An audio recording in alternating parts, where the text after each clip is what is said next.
This is Dolynny TV, ladies and gentlemen. Good evening and welcome into tonight's edition of Edmonton Oilers live coverage here on the channel for the Edmonton Oilers versus Nashville Predators, a game in which I think if Saturday was a must-win for the Edmonton Oilers and you lost it, a gimme game against the Nashville Predators, much needed here for the Edmonton Oilers as we buckle up for another 6 p.m. matchup within a week against the Nashville Predators this evening in Nashville, the Music City at Bridgestone Arena once again. Folks, welcome aboard. I'm Tyson. This is Dolynny TV as we get set to broadcast this one. We are literally starting right on game time. It took me everything to try and get this live stream ready. Jack Campbell, 875 save percentage of 404 goals against average this season, and he looks to get things back under control here after Stuart Skinner signed his new contract today, and that will be the talk post-game. We won't bother with a post-game show. We'll go right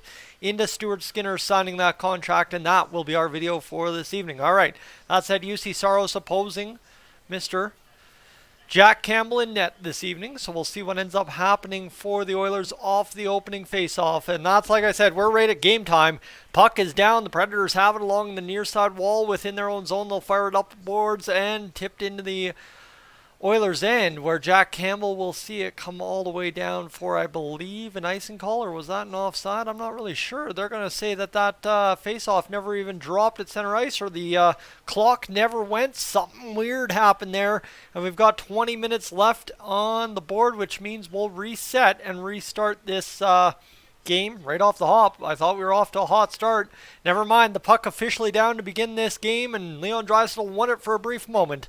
But it's the Nashville Predators starting out from their own blue line, hobbling it into the Oilers' end, down chasing it, Brett Kulak, with the top line out there, Tyson Barrie, his partner this evening. Kulak there battling, and Mr. Connor McDavid will come up with the puck. After the lines were jumbled up against the Ducks, Connor McDavid, Leon Draisaitl reunited. Here come the Nashville Predators into the Oilers' end. Shot hits the back of a Nashville Predator on the way to the net and doesn't go in. That's a shock to Jack Campbell because earlier in the season, those ones were the ones going in early on him.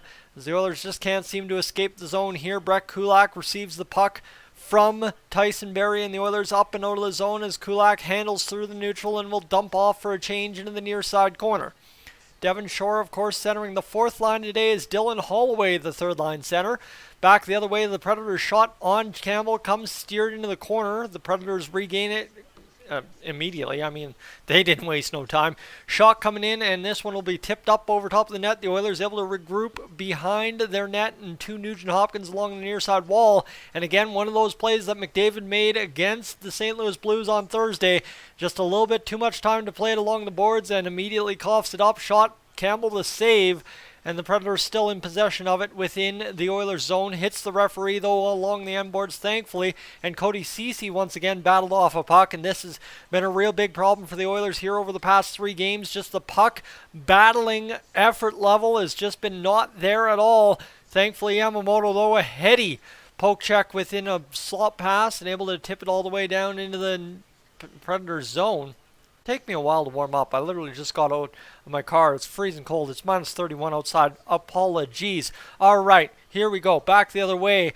The Nashville Predators, Matt Duchene wires one wide, and that will allow the Predators to set something up along the wall. Klim Kostin, though, working there with the D partner, able to get it out, and it is, of course, Bouchard and Niemelainen on the back end for the Oilers. No Broberg, no Ryan Murray. Icing call against the Oilers.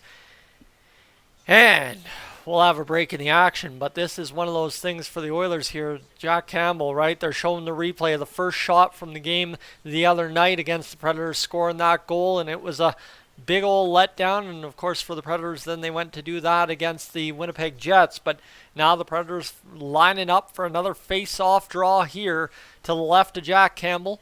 The Predators are 0-4-2 in their last 6 games. So, like I said, it's a gimme game for the Oilers. And Jack Campbell, he's had to scramble for a couple of pucks in his own net tonight so far, but hasn't allowed one past him. And we'll enjoy that as much as we possibly can as the Oilers go down the ice trying to forecheck their way into the offensive zone. And that's exactly to Patrick's credit there. Campbell has looked sharp so far, right? Scrambling around, but he's kicking them out with ease. And so far, so good on 3 shots for Jack Campbell. As we see the puck played behind the Predators net there as they get a line change in. Tough cuff.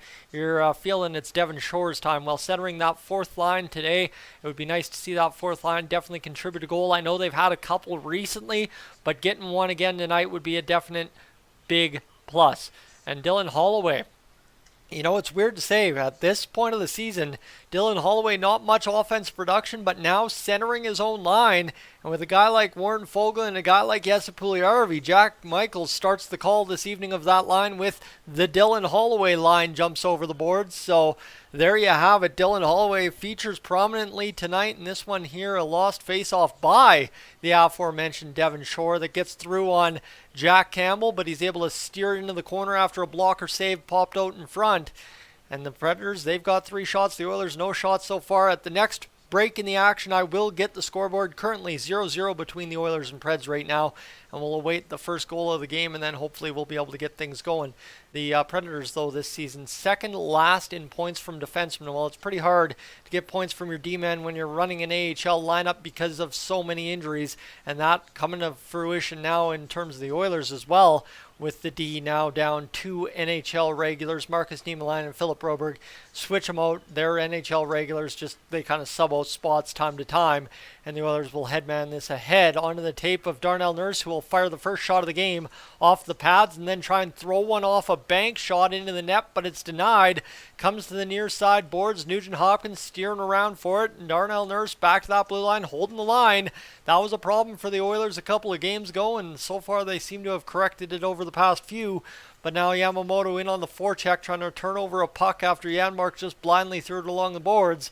And Darnell Nurse unable to keep the zone on a pinch there, but in time, Marcus Niemelainen, the D-man, coming right in front of Jack Campbell to pick up that puck, steered into the boards, and a play up off the glass, tipped into the neutral by another Oiler. Leon Draisaitl almost a steal. Back the other way, though, the Predators hit the linesman. They're almost offside. They chip it in, hit the linesman again. Somebody's not impressed with that man being in the way, but hey, you got to call the game somehow, right? And the Oilers, here's the other stat. You know, we blow the game against Anaheim, but we're only 2 points out of third in the Pacific. But there's another defensive breakdown by the Edmonton Oilers, and it's in the back of the Predators' net. And, yeah, there you go. Once again, we start down 1-0 against the Predators. But to Gillies TV's point there in the chat, I would not say that's not the way we want to start, simply because, you know what, we went down against the Predators and then roared back the whole way home. And just again, Bouchard drives his man, so I think that's actually a forward not getting back. And, well, you can see where Leon Draisaitl is on the ice, not following the D-man down, and Ekholm, the third man deep, and Leon Draisaitl just standing, skating towards the net, but yeah, not getting it going. So Jack Campbell, no help from the defensive group on that shift, and now it's 1-0 for the Predators as the Oilers will work it out of their own zone off the face-off. Here's Tyson Barrie leading the rush, and here's Leon Draisaitl back out there after the goal against. Draisaitl's going to work off the boards and look for an opportunity to play the puck. He does. He works off the man. Now Tyson Barrie, the bomb from the point, the shot. UC Saros, the save. And this one's going to go back the other way for the Oilers, back into their own zone. This one battling there, Forsberg. Got to watch him behind the net, you know that. But the Oilers able to come out from behind their own net, and here they come up the ice. Connor McDavid in on the attack. Here he comes, cutting towards the net, slamming towards, and Derek Ryan couldn't get it going. And then a weird shot there from Connor McDavid. Doesn't make contact with the net. Zach Hyman forechecking, keeps it alive. McDavid from Ryan into the corner, now behind the net, and Hyman just didn't know that the puck was in the Preds' feet. And back the other way it comes, as the Predators will fire another shot in front. Jack Campbell almost beat there, but just a weird hop and puck in front. A good play to get it to the middle by the Predators. You got to give them credit there, and this one's going to go back around, and Darnell Nurse will gather it there as Cody Ceci walks it across the blue line. He's going to fire a slot shot, misses wide of the net though, and here's a chance for Klim Kostin to get it back to the blue line. Back to Ceci, who's got a shooting lane. He's going to wait for the D to go down, rip it, and Devon Shore gets an extra whack, and here we go. We're going to have a little bit of rough stuff with this fourth line, and I mean, UC Saros still doesn't know where that puck is. He kept it out, but that was one of those shifts there for the Oilers where a little bit of hard work goes a long way, but one of those things you just got to tighten up defensively as we go to commercial break here and let me now go get it going. And that's just the thing, right, is it's not even necessarily that Bouchard and Niemelainen lost their men. I think they both drove their men, and I mean, Bouchard eliminated his man. He was on the near side of the net from where the puck came from, so it's not like it's one of those things where Bouchard was at fault that time around. I'll be interested to see who Mark Spector blames on that play, but Leon Draisaitl, I mean, you know what, as a centerman, whether it be Draisaitl or McDavid on those lines, you got to come down deep and help out your D-men, and it was 2 men deep against 3 men deep for the Predators, and it ends up in the back of your net. I mean, you can say what you want about Jack Campbell, but that's one of the ones the Oilers D's got to have that, and that's kind of been the frustration from the fans so far to start this season out. And it's starting to feel funny saying start this season out as we're almost halfway through, but you get where I'm going with it, and I mean, we'll battle through, right? Like I said, we started last game down on the first shot to the Predators, so it's not like we're in uncharted waters in Bridgestone Arena this season so far, so plenty of time to make it up, and obviously the Oilers coming back on that shift, getting the job done there a little bit, and getting a whistle on the net. Now, to Patrick, I want to put this one out publicly here on Dolynny TV, because him and I obviously at the Ducks game having a little bit of banter in the stands, and I looked at him at one point in the third period, and I'm like, man, you know what? The Oilers are doing something that really just seems like a waste. And what I meant by that is, like, they shoot the puck on net, but all they're looking for, more than likely out of a puck on net, a lot of the time, is just a face-off. And I mean, I get it in terms of the strategy of the game, face-offs in the offensive zone and all that's a good thing. The Oilers weren't winning many face-offs that game. So to be just looking for face-off shots more or less, not necessarily a great idea from the Oilers. So tonight I'm looking for the Oilers to go out there and shoot the puck with a little bit more of authority, if you get what I mean, right? Like, don't just look for the easy gimme shot where, oh, hey, the goalie's going to swallow it up, but it's going to count in the shot department, because that's how the Oilers got 50 shots, right? I used to call those muffins on net, and they, to a degree, are, but they do serve a purpose, but still for the Oilers, you gotta get a little bit more out of it. Here we go. We're back to play. The Predators just missed the net on a great-looking opportunity, and this one is going to go back the other way as now Dylan Holloway leads it in, and the Oilers have drawn a penalty here. So we're going to go to the power play as now, yes, Puljujarvi hits Warren Foegele in front. The Predators tie it up, and they will go to the penalty box. The Oilers have responded after being down to the Predators heavily in the shot department. They're now down 5-3 and will get a power play. And obviously, too, this is where that Ducks game started changing on a dime for the Oilers, is when the referees started calling penalties. And that one, a clear hold against Warren Foegele by a Predators player, and that will be a power play for the Oilers. Smith takes a holding call, and we will have ourselves a chance here. And that's just it, right? Like, shoot to score. That's the old save on, or is it Safeway shoot to score? Or I don't know if it's save on. Again, those advertising things confuse me, and I don't get to watch too many of those commercials anymore because I've got the old online subscription. However, the Oilers starting out of their own zone. They've got it down the other way, and here comes Leon Draisaitl. Near side corner, back to the blue line, Tyson Barrie. Barrie riding quite the hot streak lately, and he's looking to do some more damage here tonight. Barrie back at the near side boards. He's going to come back down to Connor McDavid, who's going to thread it across. And you know he was looking for that backdoor gimme for Leon Draisaitl, but it's not to be, in the Predators able to clear it up the boards, and Draisaitl battling there, and the Preds back now 2-on-1 the other way as Tyson Barrie can't get into the attack, and Jack Campbell sees it go off the post and out of play. So with a $1.13 in the power play, we will have a whistle. And it is the Save on Foods thing to go. Tough cuff to your comment there. Soup has to get through the first period without a goal. Well, you know what? He's down 1. If he can allow less than 1 the rest of the way home in this period, it'll be a success for him for sure. I mean, realistically, as long as he allows 3 goals per game, he's lower than that goals against average every game. So that would be a huge get. Just 1 per period from Soup, and I think we can win. 20 for 29 in the last 8 games is the Preds penalty kill, and obviously a big suffer in that department is, of course, the Oilers' power play goals the other night against them last week. And here's Draisaitl walking off the boards. He's going to bounce it back to Connor McDavid, who goes down low to Draisaitl, misses him there. It bounces around a couple of times, And Ryan Nugent-Hopkins will have the puck. He'll go around the boards to Leon Draisaitl, and this Oilers power play suddenly getting a little bit of movement involved in the bumper. Nugent-Hopkins, now Bouchard across to Nuge. Nuge will walk on down and look for Connor, top of the circle on the far side. Back to Draisaitl. Draisaitl off the boards to Bouchard. The Oilers working the Predators, creating tired legs. Nuge is shooting the puck. Nice stuff to Hyman, and backdoor. Draisaitl had a great opportunity, couldn't get it. Connor McDavid blows a tire, and it will be back to the blue line, and there's Bouchard keeping it in just like that. Here's the one-timer shot, and Draisaitl off of the pads of Saros. Out of play, 11 seconds to go in the power play. All right, that was a good sequence there for the Oilers. They moved the puck around. They looked sharp. They were skating. They were moving their legs. And look at this stuff attempt there by Hyman. And then just a perfect toe save by UC Saros. And then that one off of Leon Draisaitl right in front, as Draisaitl would have loved to bury that one to tie this game 1 apiece. 3 goals, 7 assists versus Nashville this season. And that, my friends, is only in 2 games so far this year. The mayor of Nashville, Tennessee, in attendance, or is it the governor of Tennessee? I don't know what the Oilers Twitter folks are calling Leon Draisaitl against Nashville this year, but it is what it is. Is here come the Oilers back the other way. Shot squeaks through. Dylan Holloway on the tip, and I think he's got himself a goal, or else it's Jesse Puljujarvi. Let's go. I don't know, man. That one is a great shot and a great drive to the middle by Dylan Holloway. Either way, we are tied 1-1, and what a play there by the Edmonton Oilers to come right back with a third-line goal. Darnell Nurse up to Jesse Puljujarvi. He wires a shot through, and it gets through Saros, and I think that's a big-time goal for a big boy in Jesse Puljujarvi who needed it. And Dylan Holloway driving the middle. Look at this play from Holloway.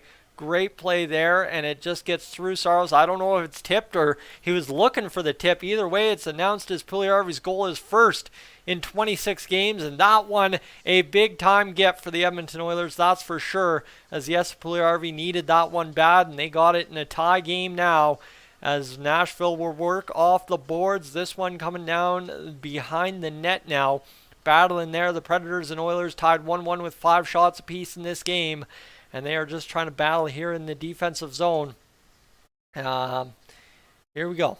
This one back behind the Predators defense, has that squeaked out at the Oilers blue line, and then Fogle chipped it past the D-man, and now back loading up. The Predators come through the middle. That's got to be offside by a mile. Jack Campbell, though, doesn't care. He's going to make the save anyway, and then Derek Ryan flips it up off the glass and out of play. Either way, it's a good effective clear for Derek Ryan, and a great play to recover after a defensive breakdown that I think definitely would have been challenged for offside, just based on how that puck entered the zone. Whew, that was a sequence of action. We won't mind that at all. That's a big-time get for Jesse Puljujarvi, and that, maybe not offside. Maybe not on second thought. All right, close enough, though, that you got to start questioning every single play that could potentially be offside nowadays. And I'm just going to move this camera down a little bit. There we go. That should show up a little bit better there for you folks. And here we go. The Oilers going to get things going right through the middle, and here comes Devon Shore. He'll bite a shot on Saros. He'll kick it out, and that's been one thing. Both goalies not shy to kick it into the corners tonight so far. They've been doing quite the good work on the pads this evening, and I think that one, Saros, that he let in, he would have liked to have that one back, that's for sure. But either way, it's a big goal for Jesse Puljujarvi, and it's a big goal for the Edmonton Oilers. And I'd like to give a shout out, in case you didn't catch the young man doing the in-arena announcing on the Oilers game on Saturday. He did a fantastic job. Wish I remembered his name, but he did a fantastic job stepping in there, and it was a pretty good little atmosphere, I must say, at Rogers Place for the next-gen game. I kind of, right, when you got the kids doing it, you're never sure how things are going to turn out. Not to beat down on the kids at all. I'm just talking like you never know how it's the ebbs and flows of it is going to go. That was kind of, oh, how's this going to flow? And you know what? It flowed really well, and I think it was a really good time and a really good job put on by the Oilers and the young kids stepping into the big roles.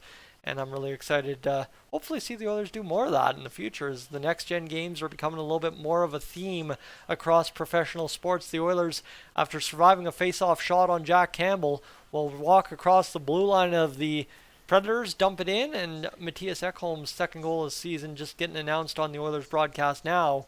And then, of course, we should have Puljujarvi's goal getting announced in no time flat as the Oilers battle in there. Janmark's going to kick it ahead to Yamamoto, who got tripped, and the Predators are not going to touch up the puck for some reason as the Oilers get a good chance on net there, and the Predators now behind the net, not getting called for a penalty. So I thought for sure on that trip on Yamamoto they were going to get it, but I guess they're going to rule that Yamamoto bowled over the man and bowled himself down. So that is what it is, and Jack Campbell gets an apple. All right, game on. Both goalies this season have a point. You don't mind that at all. As here go the Oilers down the ice.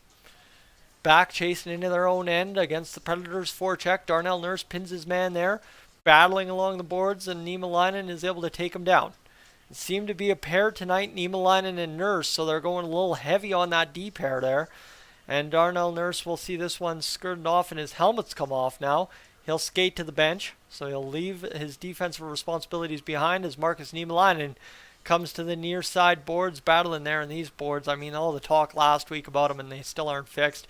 As Zach Hyman will see a pass here from the Predators, miss their man in front. That's offside by a mile, and we will have a whistle there on a broken scramble situation of a play. We'll go to the live tracker because obviously we have access to that, but it's Puljujarvi scoring a big goal from Darnell Nurse, who gets his 13th assist of the season, another point on the season in a row for Darnell Nurse, who had a goal against the Anaheim Ducks, and Jack Campbell gets his first assist of the season as the Oilers and Preds definitely wrapping this one up just pretty dandy so far.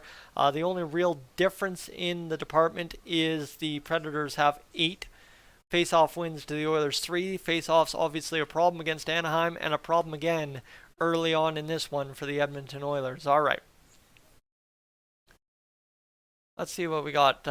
What we got going on here is boom. We'll throw on that, and we should be a little bit warmer now. Obviously, if you don't know the weather report down here in southern Alberta today, where I'm in, it's minus 30, and what I mean by where I'm in, the middle of nowhere, it's minus 30 here in southern Alberta, out in the farmland, and unfortunately, the wind drifting in the driveway real bad, so it was real sketchy getting in the house. I think it took me extra like 5 minutes to get in, just simply trying to park at the house today. So we'll see how that translates tomorrow morning, if I'm going to be able to get out of the driveway. We'll see how that works, but as it currently stands, I'm going to take a quick look. Friends, we're on a commercial break. I'm going to send you an ad, and if you don't receive an ad, if you'd be so kind, if you're new to the channel, of course, I think based on having 17 of us in here, I'd imagine this is a pretty heavy Dolynny TV subscriber base watching this live stream, based on the chat as well. But friends, if you're new to the channel, if you'd be so kind to hit that subscribe button, that'd be greatly appreciated. And with that, we get back to action here in just a matter of moments, as they are showing all the highlights of Draisaitl against the Nashville Predators. He has scored a ton of them against the Predators over the past 3-4 years. And obviously, too, one thing that would have been different about that COVID year is if you would have had, obviously, the Nashville Predators in the Oilers division, we would have had 9 extra wins that year. That's for sure. Anyway, let's get quickly to the analytics and get back to the live stream. The Oilers dump this puck in. There is the top line coming out of the TV timeout, and this puck just takes a weird bounce off of the stick of Connor McDavid. The Predator is able to possess it right off the bounce, and away it goes back down the ice. And 35 points in 22 career games against the Predators for Leon Draisaitl, which actually surprises you when he's got 10 in the past 2. So you got to think about that. But the Oilers and Predators now in the Predators' end as they're going back here, and this one's going to be battled back behind the red line as the Predators get onto the Oilers' side of half. They'll fire it down. And with 7:28 to go in this first period, the shots 8-7, the score 1-1. As we're looking for the next goal in this one to try and figure this game out. As Darnell Nurse is got another point, so far a point, and obviously no gaffes in the defense department. So we're hoping that stays true, and maybe he adds 1 or 2 more goals into the department tonight. That'd be a pretty solid get for Darnell Nurse if we could get that for him. And I just figured out we can delete that little tab, and we can go right here. and get Brett Kulak back in the Oilers' defensive zone as they're just playing pitch and catch throughout the D zone. And now the Oilers able to chip it up and out into the Predators' bench, and we will have a stoppage in play. There we go. That one, again, a little bit of a lull in the action. That young man wearing that really fancy Predators jersey, or Swarzy? I think it's Swarzy? Sweater jersey? Getting it going. Yes, Puljujarvi's smiling. He's got his goal finally, and now he's looking for two. And this would be the kind of situation where Jesse Puljujarvi gets a goal and somehow lights up a hat trick against Nashville for some reason. That's kind of how this one plays out, as Dylan Holloway is going to bust across the blue line. He's going to fire a rising shot into the corner, but it goes off of the netting. And we'll have an offensive zone face-off for the third line. And this third line, you know what? It's dangerous. I actually like it, right? You think about Holloway, you think about Puljujarvi, you think about a little bit more veteran experience with Warren Foegele, and there's actually something to be said about this Oilers third line being something of a weapon tonight against a team that big guns normally do well against. They're going to load up the lines against the big guns, and Dylan Holloway is going to be able to feast all night if he can. And so far, so good, as they've got the only goal of the game for the Oilers, as Puljujarvi is going to get in on the attack. Here on the forecheck, he's going to battle his man and run him into the net. The Oilers almost take a penalty there on the Puljujarvi aggression, but the ref doesn't put his arm up, and now the Predators having to chase in behind their net. And that's another good shift from the third line, putting in a little bit of work in the offensive zone despite not having the puck. You like to see that. And now they're back in the defensive zone trying to keep this puck away from the Preds' offensive attack area, and that's just a costly turnover by Cody Ceci and a heck of a save by Jack Campbell to swallow it up and not cost us another goal. So that was just one of those, you cannot afford to make that play. And Cody Ceci again, weak on the puck, and just turns it right over onto a waiting one-time stick. And that's just baffling to me that the Oilers continue to make those kinds of plays and think they're going to win hockey games, because clearly they are not over the past two games, and they have been doing it all year. And there's a reason on 30-odd games you only have 17 wins and one overtime loss. But I guess who am I to judge? If I can't do it, those who don't do it shouldn't have an opinion, right? I guess that's at the end of the day, all I got to remind myself sometimes is don't get too uppity about it, because unfortunately for us, we can't control what the coaching staff or management or players are going to put in the game, and the Oilers need to figure out how to put a little bit better of an effort in, that's for sure. All right, we're back on commercial here. Alan, welcome into the live stream. Glad to have you along, as we are just waiting to get this one back up and underway. We're just on commercial break currently, and right now it looks like that Eagles versus Cowboys game is going to be hotly contested, because it looks like Jalen Hurts could miss the game with a shoulder injury, unfortunately. Jalen Hurts, one of the most exciting quarterbacks in the NFL right now, in my opinion. And is there anything else? Anything else we could see here? No, I'm not seeing anything here. Yeah, and I think it's nice everybody's applauding Jesse Puljujarvi here, and guess who's not applauding Jesse Puljujarvi based on what I'm seeing? Mark Spector, nowhere to be seen on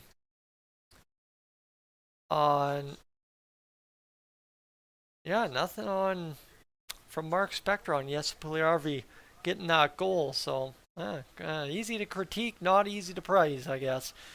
Just is what it is. All right, anyway, let's get back to action. Devon Shore out here. They're going to get this going. Shot saved by Campbell off the point shot off the face-off win. Now the Edmonton Oilers are going to try and work this out. Fourth line shift here as Derek Ryan clubs it into the Predators zone. Klim Kostin in there to support as Derek Ryan gets lost in the glitchy boards. I didn't know where he went. He just kind of went to another dimension. And now Mikael Granlund will come in, and it's an offside as two men battled across the blue line. Predator wiped out, went across the line beforehand, and that will be a face-off at the Oilers' blue line. And man, I could use a Pepsi, you know? I think a Pepsi wouldn't hurt too bad here. And there's Dave Manson on the Oilers bench right now with Jay Woodcroft and Glenn Gulletson having a good time chatting out there with the players, and we will have a face-off at the Oilers' blue line as Nugent-Hopkins does that old swim move to win it ahead. You appreciate those. Here comes Yamamoto in on the forecheck, but the Predators defender erased him. But what a play there by Janmark to keep that puck alive, and then Nuge able to turn it down, and Yamamoto able to battle it back, and now Nuge having to get on the forecheck again. And this is a heck of a good shift there. Great sequence to come up with puck possession by the Oilers right there. And I mean, if you're sniffing a goal, that it's going to happen on a shift like this from the Oilers, who are just working the Predators down low with this second line. You'll love to see it. Nugent-Hopkins on the attack. So is Yamamoto. Janmark supporting definitely great. And this one still, I mean, not the result. You don't get a shot on net, nothing. But that is one heck of a shift there from the Oilers' second line. And they're not done yet, as here comes Janmark again across the blue line. Yamamoto supporting. He's got the puck. He's going to get it back. But the Predator is able to battle it off his stick and get it out in the neutral ice. There's Darnell Nurse with this puck retreating at the blue line. Connor McDavid jumps across the boards and loads up. He'll jump to the outside, cut to the middle. He's looking to the middle, looks backdoor for Hyman, and Hyman was just barely tied up. All of a sudden, back-to-back good shifts resulting in a chance. And that's what you like to see, right? You allow the Oilers to beat down the Predators a little bit, and then, well, you get Connor McDavid on the ice to razzle-dazzle, and it results in one of the best chances of the game that doesn't go in the net. And that one is out of play at last for the Oilers. That sequence comes to an end, but McDavid, a little bit of brilliance there, dancing all the way through the zone and then looking backdoor for Zach Hyman, who had an easy gimme if the Predators didn't have him tied up. And it just is what it is. Thoughts on McDavid scoring? Well, I think, you know what, every single game he's a threat, and that's what you just have to wait and see. I mean, I'll defer that one to Patrick if he's still in here, because if Patrick says McDavid's scoring tonight, McDavid's scoring tonight. I learned that one at Rogers Place on Saturday. Trust me on that. 3:55 to go here in this first period. I can't believe this first period's almost up and done. Quick period so far. We're at 6:41, so we are just about done 45 minutes into the hour, which ain't a bad get at all, as the Oilers will play this one behind their own dots. And Jack Campbell just staring there as Cody Ceci looking not to make a mistake, and he dances around a dude and is able to free up some space. Darnell Nurse the deferral. And Darnell Nurse is going to go up the ice, right up to Leon Draisaitl, who's processing information. He's going to go across to Cody Ceci, who's not ready for that pass. So back into the Oilers' end. Darnell Nurse up the seam. He's got onside. Nope, that's offside. Zach Hyman up the gut on that pass. All right. Whew. Yeah, I need that Pepsi. I need that water. I need something here. Connor McDavid, yeah, he's had quite a few beauty goals against the Nashville Predators over the course of his career. And here we go. Yeah, there's Connor McDavid's dad in the stands. McDavid goals in 10 of the last 11 games. So that's insanity, bro. That's insanity. Quite honestly, that's insane. As Tyson Barrie will rim this around the boards. It'll go onto the stick of Nugent-Hopkins, and suddenly we had a 2-on-1 developing instead.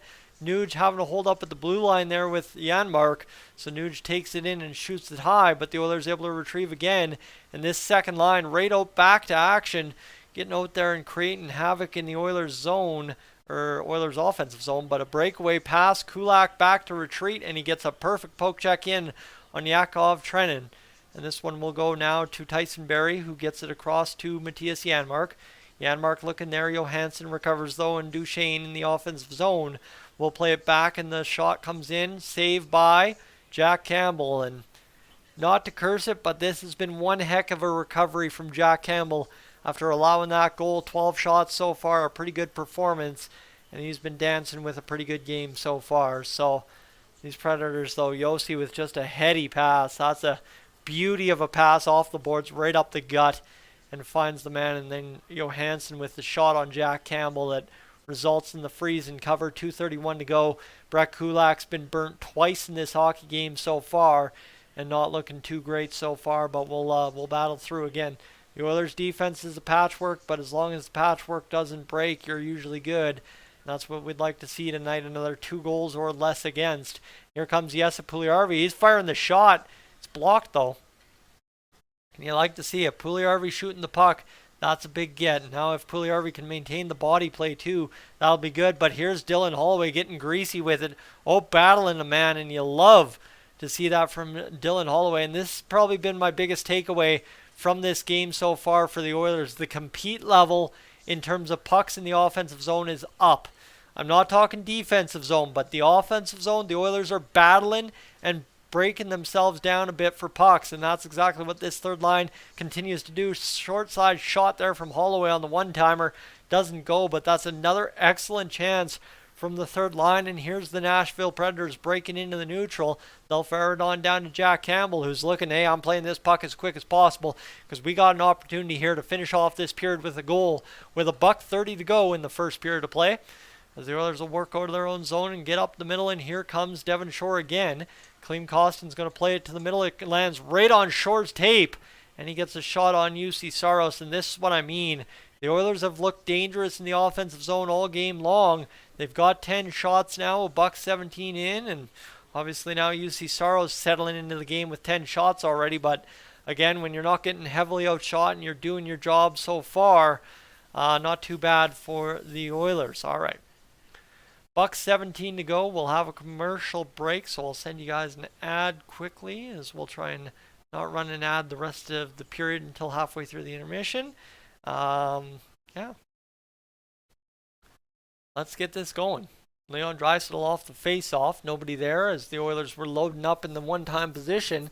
So they'll see the Predators fire it on down, and there's Jack Campbell out to play it again. He rims it along the boards, comes high off the glass to Connor McDavid, and Cody Ceci and Marcus Niemelainen out there playing this puck, and here comes down the ice. What a save there from Jack Campbell.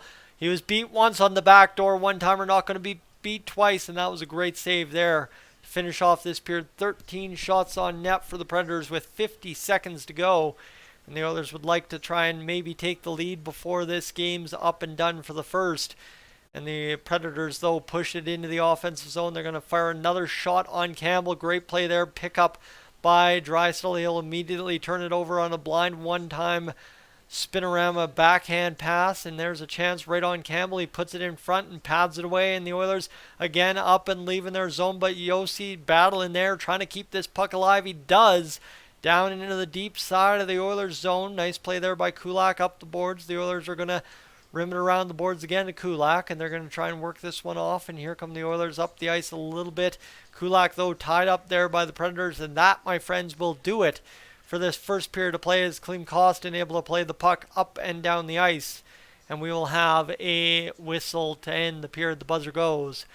And we will have a solid first period for Jack Campbell. A much needed solid first period for Jack Campbell, who's gotten his game back together here over the past couple.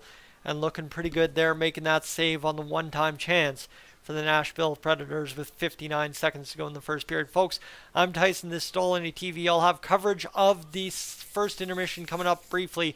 I need water. I need something else in my stomach. And I'll be right back to get you the intermission report. If you're new, my friends, consider hitting that subscribe button here on the channel, and I'll talk to you in a few brief moments.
All right, let's get this going, shall we? As I think we're ready to get things back up and rolling here for this first period intermission, as we should be ready to rock for the second period coming up shortly. Of course, it is 1-1 between the Oilers and Predators here after one period of play. Let me just get the scoreboard back niftily where it belongs, and we should be fine and dandy to get things back and up underway. All right, so that first period summary, I see some comments, some comments coming in here on the chat, and just simply talking about the Skinner signing. Like I said, that is the plan for, of course, the post-game show will not be a post-game show tonight. It will be my coverage of the Stuart Skinner contract and some thoughts. Obviously, 6 p.m. puck drop is not conducive to my schedule, so unfortunately we did not have time to make that happen earlier, but we will later on today. And of course, my friends, Chase in here with the comment about how the Oilers have looked bad. Now, I had this comment at the end of the first period there, in case you missed it, Chase, is the Oilers look great offensively, right? They're doing the things they need to do to win offensively. They're just really not doing the things they need to win defensively. Goaltending's been fine, right? It's just that middle kind of part of your game that just hasn't been great so far. And for the Oilers right now is you would like to see the defense clean it up a little bit, and suddenly you could be winning this game by a landslide at the end of the second period if you really want to. That's the key here for the Oilers, obviously, too. They really have to want it. And so far on pucks in the offensive zone this game, they've really wanted it so far. So that's been a good thing so far for them, is they've really wanted to get it going right now this game. So that's big. As we get things going now, obviously, too, the Oilers ended up getting a big goal in that first period from Puljujarvi. That was the biggest part of that period. The Oilers finally get that long-awaited second goal of the season from Puljujarvi. His second from Darnell Nurse's 13th assist. And Jack Campbell had himself a period. A lot of stops, right? 13 saves and an assist in that first period. So not a bad addition to the box score for Jack Campbell this evening. And obviously, yeah, you can talk about Darnell Nurse getting an even strength primary assist, but for Puljujarvi, an even strength regular goal, that's a pretty big get for the Edmonton Oilers, that is for sure. So we'll enjoy the heck out of that tonight, and unfortunately won't be doing a post game, but like I said, that would be probably the leader if the Oilers win this one about the post game. Now, Matthias Ekholm did score from Thomas Novak, so obviously there was a goal in that period for the Predators, a big one to open up the scoring, but that was just the first 10 minutes of those two goals, and then we pretty much went the rest of the way home without having anything really of substance other than a couple 10-ball chances for the Nashville Predators that, of course, Jack Campbell turned aside. So,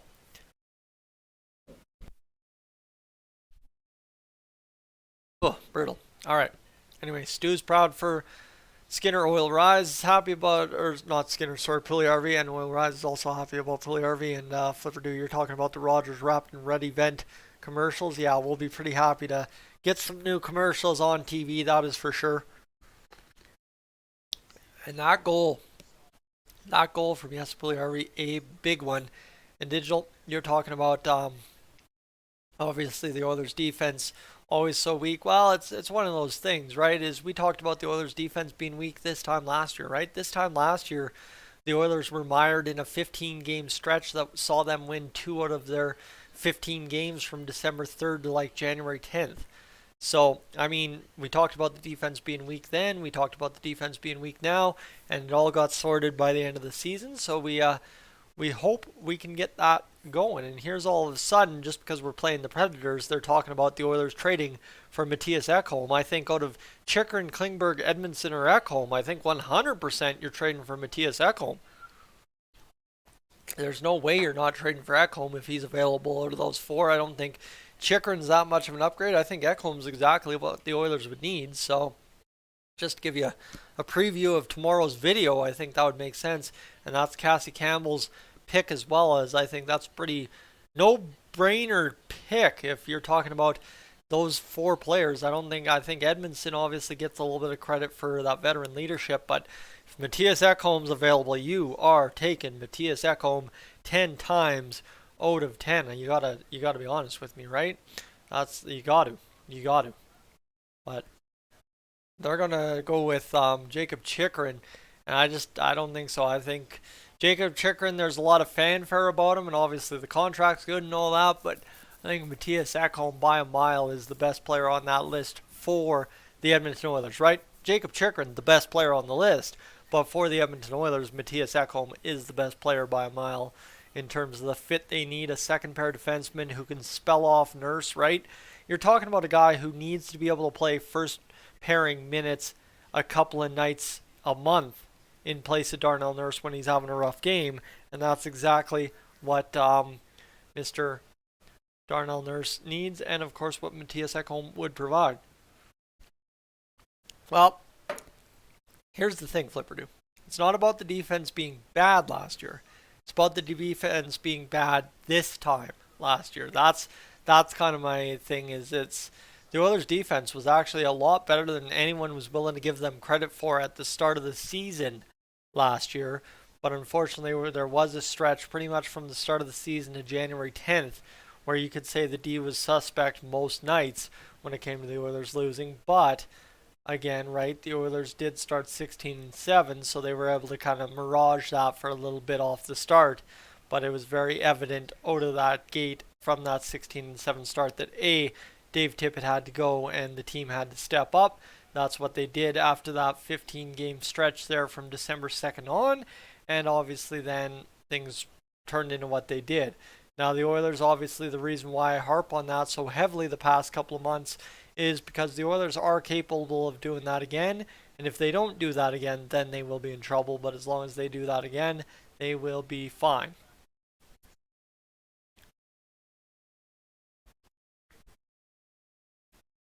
Alright, I'm going to take a second to just let that 5 Alive, yeah, good old 5 Alive hit the old neck there and get it going. But maybe I should take a second to calculate that watch time. You know what, they're just starting to talk about Patrice Bergeron, and I mean on an Oilers broadcast, I really don't care who the best two-way forward of all time is if it isn't somebody involved in this Oilers Predators game right now, so we'll just wait to get the calculator out and hopefully get ourselves a calculation of the watch time and get it up. Let's see this going. Alright, calculator. Away we go. 294 times 3. 882 divided by 60. 14.7. Alright, game on. 14.7 hours watched so far on this stream. Not doing too bad. But to that point there, Flipper do about the D being injured last year. Well, right is that's fine and dandy to say, but again, they were able to pick it up, right? And I mean, that's the thing. We're dealing with injuries this year. We're dealing with things. So if you want to say, okay, the Oilers defense isn't living up to par, but the Oilers forwards have been dealing with injuries this year, and last year the Oilers weren't living up to par because of defensive injuries. I just think it's way too early to say that this Oilers defense isn't going to be able to get the job done. I guess that's more or less the overarching point I'm trying to make, is just simply put, for the Oilers defense, it's one of those things where, yeah, you know what, it doesn't look good now, but as Oilers fans, we have a tendency to fixate on the now dictating the future, and in these modern times, like, fair enough, between 06-07 to about 14-15, to say that the now dictates how the rest of the year is going to go.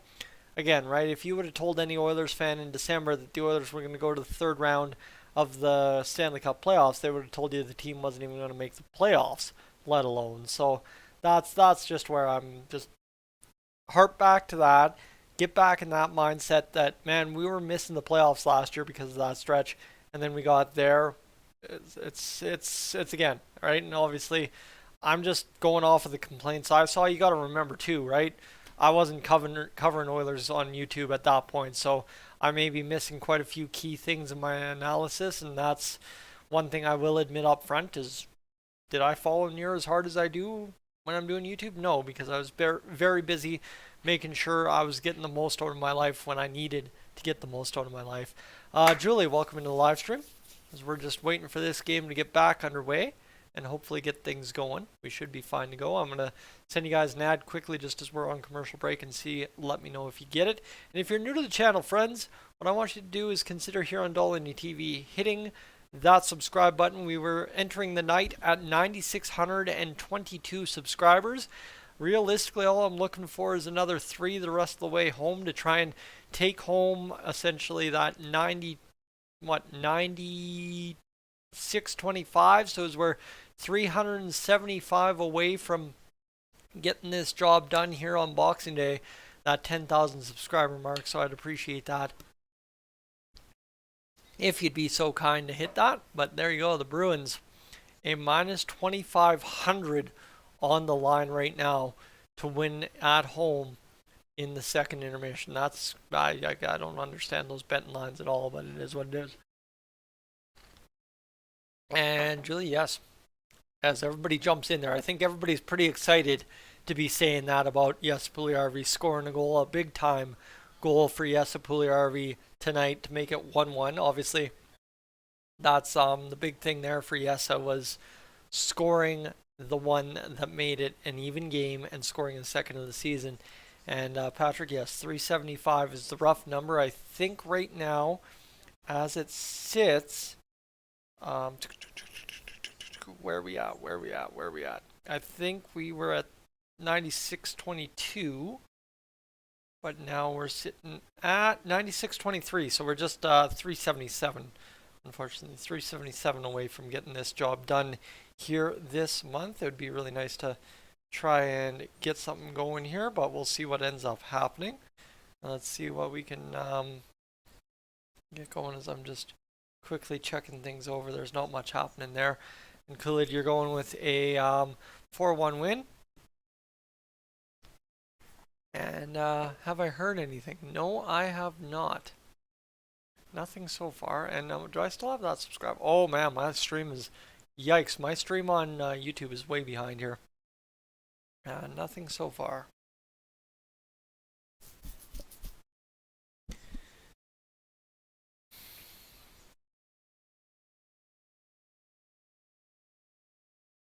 Okay. So as we get things going, we're on commercial break again. I see this Monday Night Hockey thing. I think it's just a big hoopla to put a national game and run advertisements in the intermission. Quite honestly, right? They have a BetMGM Grand break, and then they have that few question break, and that's really all there is. I don't think there's really any groundbreaking content that comes out of Monday Night Hockey for Sportsnet. Again, kind of one of those things where they just waste all our time in the intermission, but we're back to hockey in Nashville, so there you go. Finn, where to get the Avs Islanders game? Well, on Sportsnet Now Premium subscription. It's $27 a month in Canada, and you can get that. I think would be the play to do if you're looking for that. And here we go. Here's Connor McDavid's dad in the stands as he's going out there to have a chat with Gene Principe. And loving the fourth line this year. They deserve more minutes to build their confidence is what Jeff is saying here in the chat. Well, Jeff, the fourth line really needs to just start putting them in the back of the net to gain more ice time, I think is the big part. If they could go out there and just put them in the net, that'd be a big time help. And they've been doing that a little bit more lately, but they've got to do a little bit more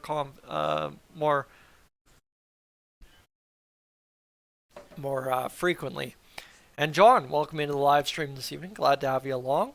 And Denny's coming in here with asking if the Oilers can beat the Preds. Well, I think they can. I think, obviously, you think about how last game started, how last game ended. I think for the Oilers, again, this one's an easy one to win if you decide to win it. And that's obviously what that Ducks game was. The frustration on my part is the Oilers decided not to win a hockey game against the Ducks, and it showed. As we're back to action, and here come the Preds down the ice. They're going to fire this one into the corner. Instead, controlled there. Now it comes into the corner, and now Janmark will chip it out. And here's a speedy Yamamoto down the left wing trying to come in against Roman Josi. He takes him out, and now Yamamoto's got possession in the offensive zone. And you want to talk about a line that's had a good go of it so far this game. It's been this second line. Nuge down low, back to the point. Now Kulak starting the second period after starting the first period, and this one chipped past Yamamoto. Preds coming to play this puck. Janmark the turnover briefly onto the stick of Nugent-Hopkins. This one will be down the ice to Jack Campbell, where it'll be picked up by Tyson Barrie, headman to head to the blue line of the Predators and tipped back by the Preds before fired in by Derek Ryan. And let me get comfortable. I'm not quite set. Let me stretch the back. Let me stretch the arms. Let's get this going. Here we go. Klim Kostin back into the Oilers zone, battling Tanner Jeannot for possession of the puck. It's going to go into the Preds' possession along the wall. The shot from the blue line blocked there by the Oilers. Count it. Another block shot for the Oilers' fourth line this evening. And now a chance here for the Predators to continue cycling this puck. Cut to the middle. Denied there by Derek Ryan. And Markus Niemelainen able to come up with this puck. He fires it up off the boards. It's going to skitter all the way down to UC Saros, who's going to be able to come up with his puck. And it'll be fired back the other way now. Here comes Jeannot. Fires shot. Saved by Campbell. Campbell was looking behind him, but it was because it was behind him. Another save there for Campbell. And this one will be fired up into the near side corner this time, where the Predators again continuing to come hard against this Predators defense. And now all of a sudden what you're seeing with Mr.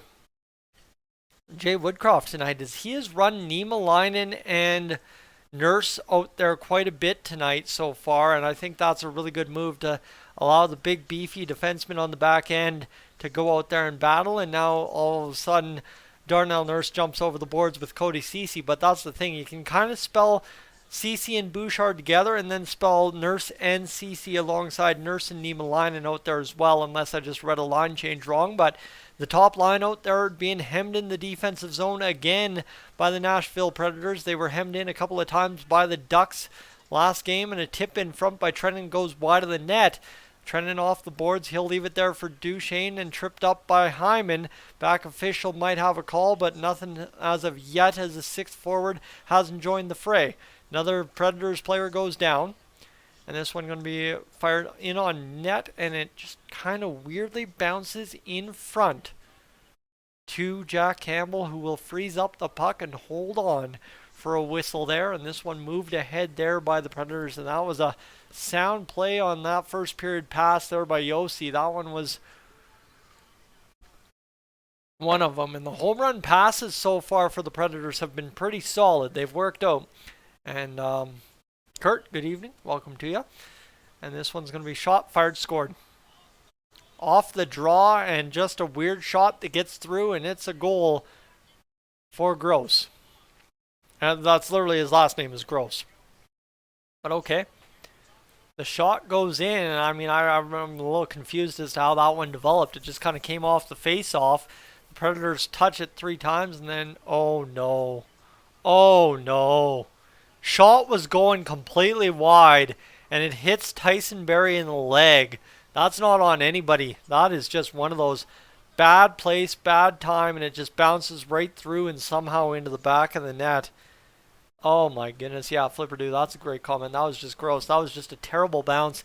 Kind of Chicago-esque back in the 2020 bubble playoffs. But here's the Oilers back on a 2-on-1 the other way. Shot fired, and that one goes up and out of play off the tape of Puljujarvi, who's busting down the wing looking to tie the game again for a second time tonight. Now it's shot off the face-off, going about 4 feet wide, and it goes off of Tyson Barrie into the back of the net. You gotta hate those ones, and of course the Oilers do, but that's just a tough break right there to have that one end up in the back of your net. But those will happen to go into the back of your net sometimes, or rather, so the Oilers will have to deal with it and get this third line out there to try and tie up this hockey game. Warren Foegele off the face-off win possesses and then loses sight of the puck and bobbles off his stick and out of the zone. Predators have it back the other way, a 2-on-1. Here's Holloway speeding in, coming to stop. What a save by Jack Campbell. A great reaction, and it looks like we will have a penalty against the Predators or a penalty against the Oilers, or maybe both. A coincidental situation as Dylan Holloway. No, as it's going to be Forsberg taking goalie interference by the sounds of it. Let's look at this one. Okay, that was a little bit of a mess in front of the net, but Ekholm comes in, takes the shot, and then Forsberg, oh man, Granlund bumps Forsberg into Campbell. Nowhere really for him to go. They're calling it coincidental contact. But, oh yeah, there we go. Nope, Forsberg did not slow down. Did not slow down at all. 16:30 to go. And hey, to Jack Campbell's credit, usually when he gives up 2 goals, A, it's in the first period.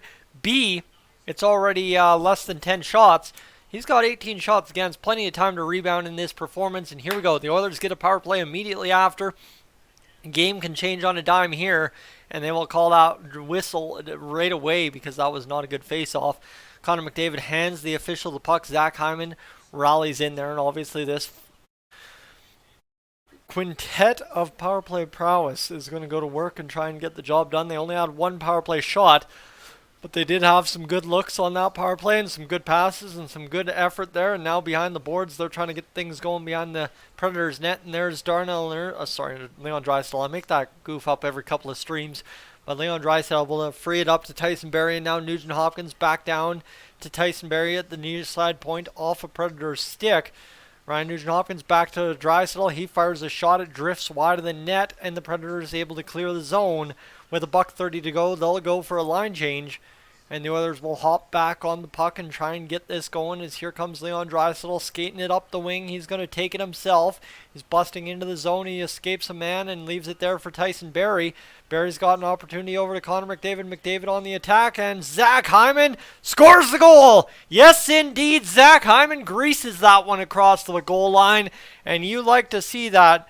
Jesse Puljujarvi's dad up there celebrating another goal for the Oilers as Nugent-Hopkins goes to the bench, but it's a huge get for the Edmonton Oilers. As my goodness, the Oilers, Hyman in front get the job done. And look at this. Connor McDavid tells Leon Draisaitl, take that puck. And then look at how he walks into this one from the pass. Takes it to the middle. And it looks like it might have been Nugent-Hopkins getting a stick on that puck. I didn't see him, the trailer behind. And he indeed did put that one home.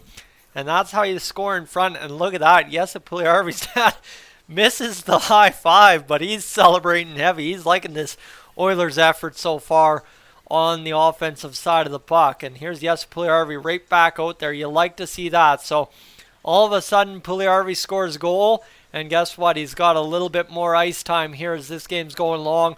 Obviously featuring prominently with Dylan Holloway and Warren Foegele, 2 players the Oilers would also like to get a little bit more ice time this evening. And obviously once you take both those guys off the 4th line, you can start talking about giving the top 9 players a little bit more ice time and kind of sheltering Klim Kostin, Derek Ryan, and of course Devon Shore for the penalty kill. But it looks like Cody Ceci is going to go off for a whistle here, a high stick. So immediately after scoring the power play tying goal, the Oilers will go to the box as they're starting to fall behind in the shot department. And Ceci just gets tied up with Granlund and then whacks him in the face with the stick. A tough call right there against the Oilers. Just one of those. It happens during the play, but so did that goalie interference, and it got called. So high sticking call against Cody Ceci.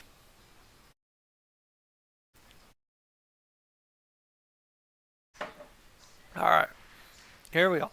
15:01 to go in this first bit of this second period. And they're going to say the ref is going to tell them to redo it. Okay. Here we go. Yamamoto out there with Bouchard on this penalty kill. Nuge and Nurse the others. And here we go. Just,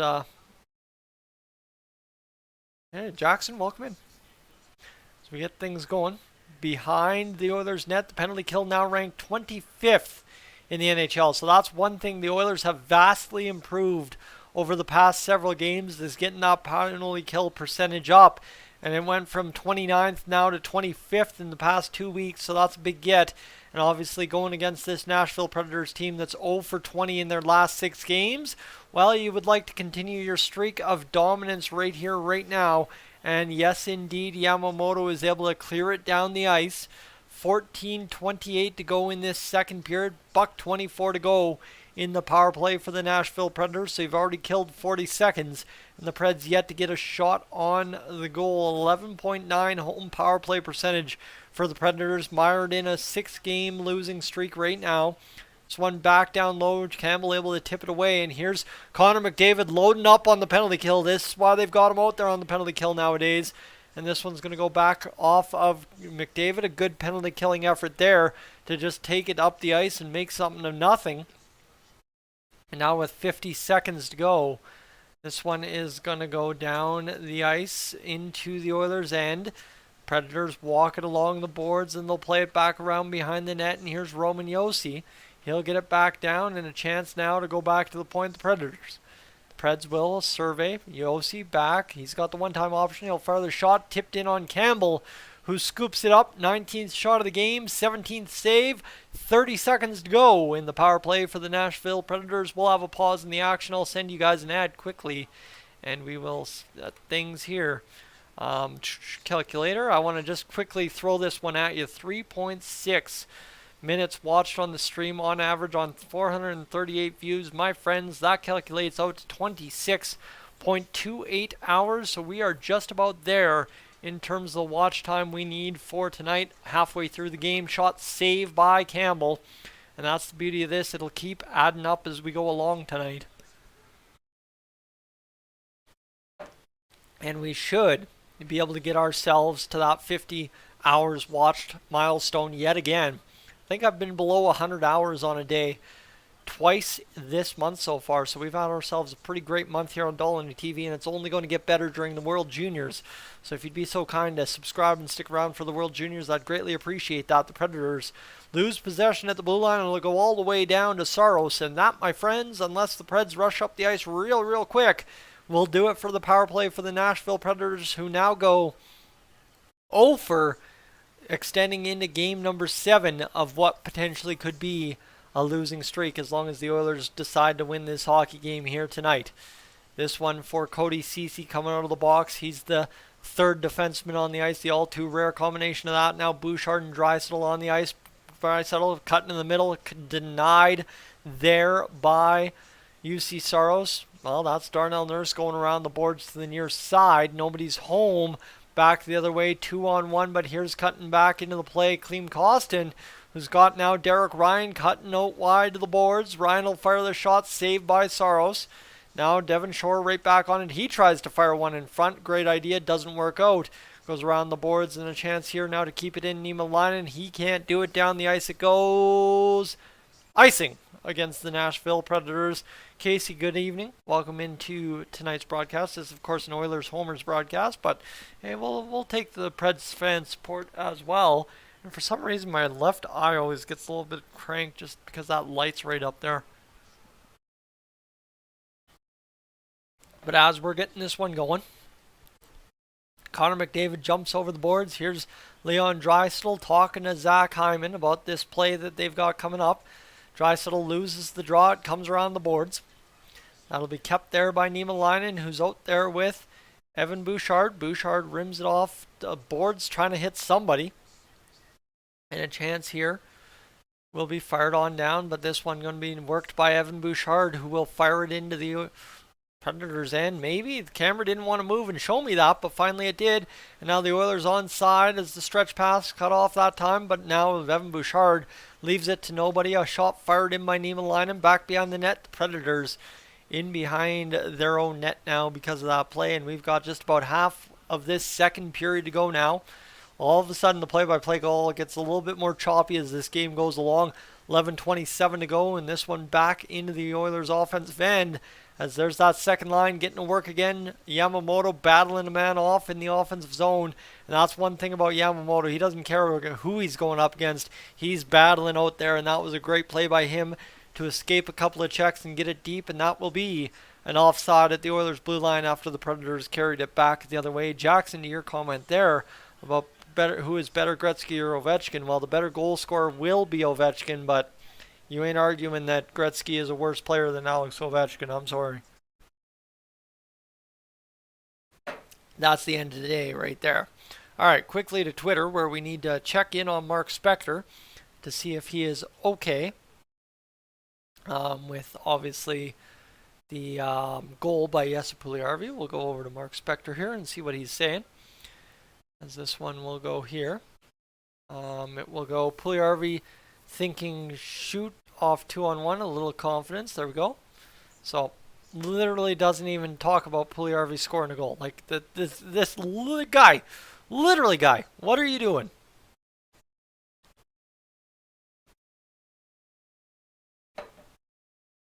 This guy. Oh well. Alright, either way. Licorice, welcome in. Yes, Puljujarvi. Scores the big goal for the Oilers that made this one a 1-1 tie, and obviously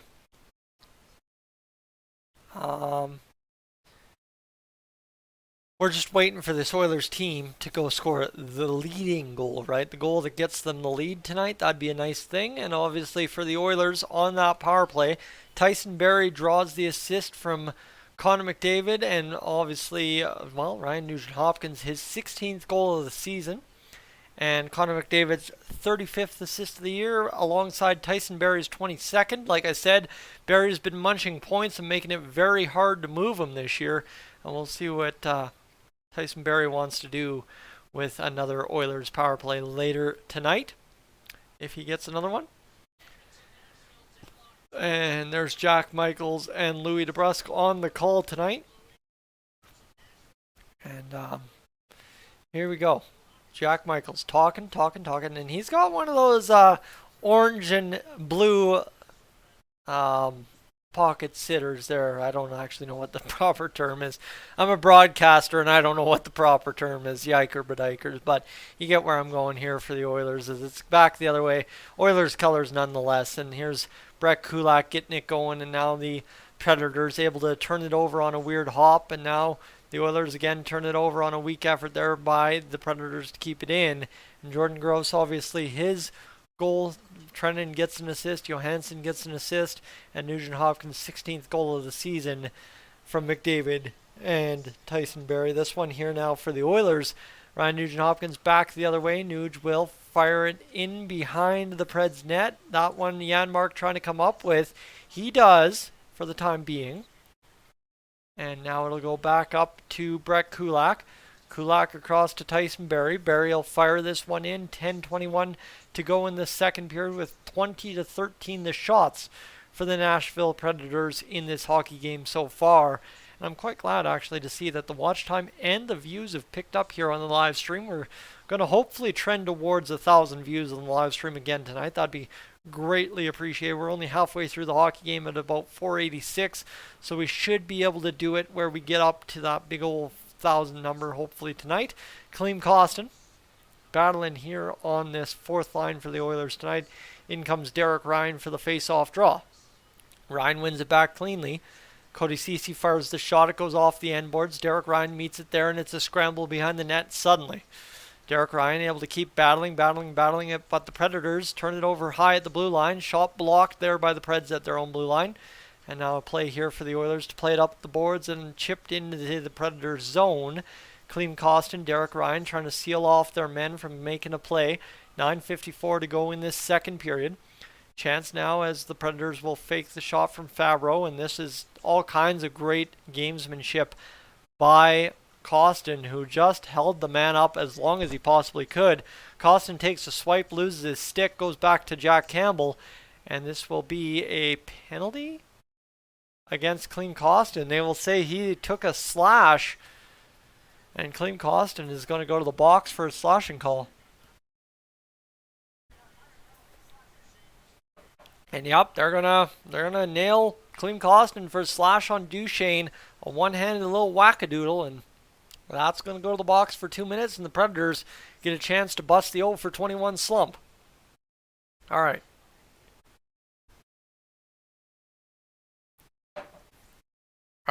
Jeremy, welcome in from Florida.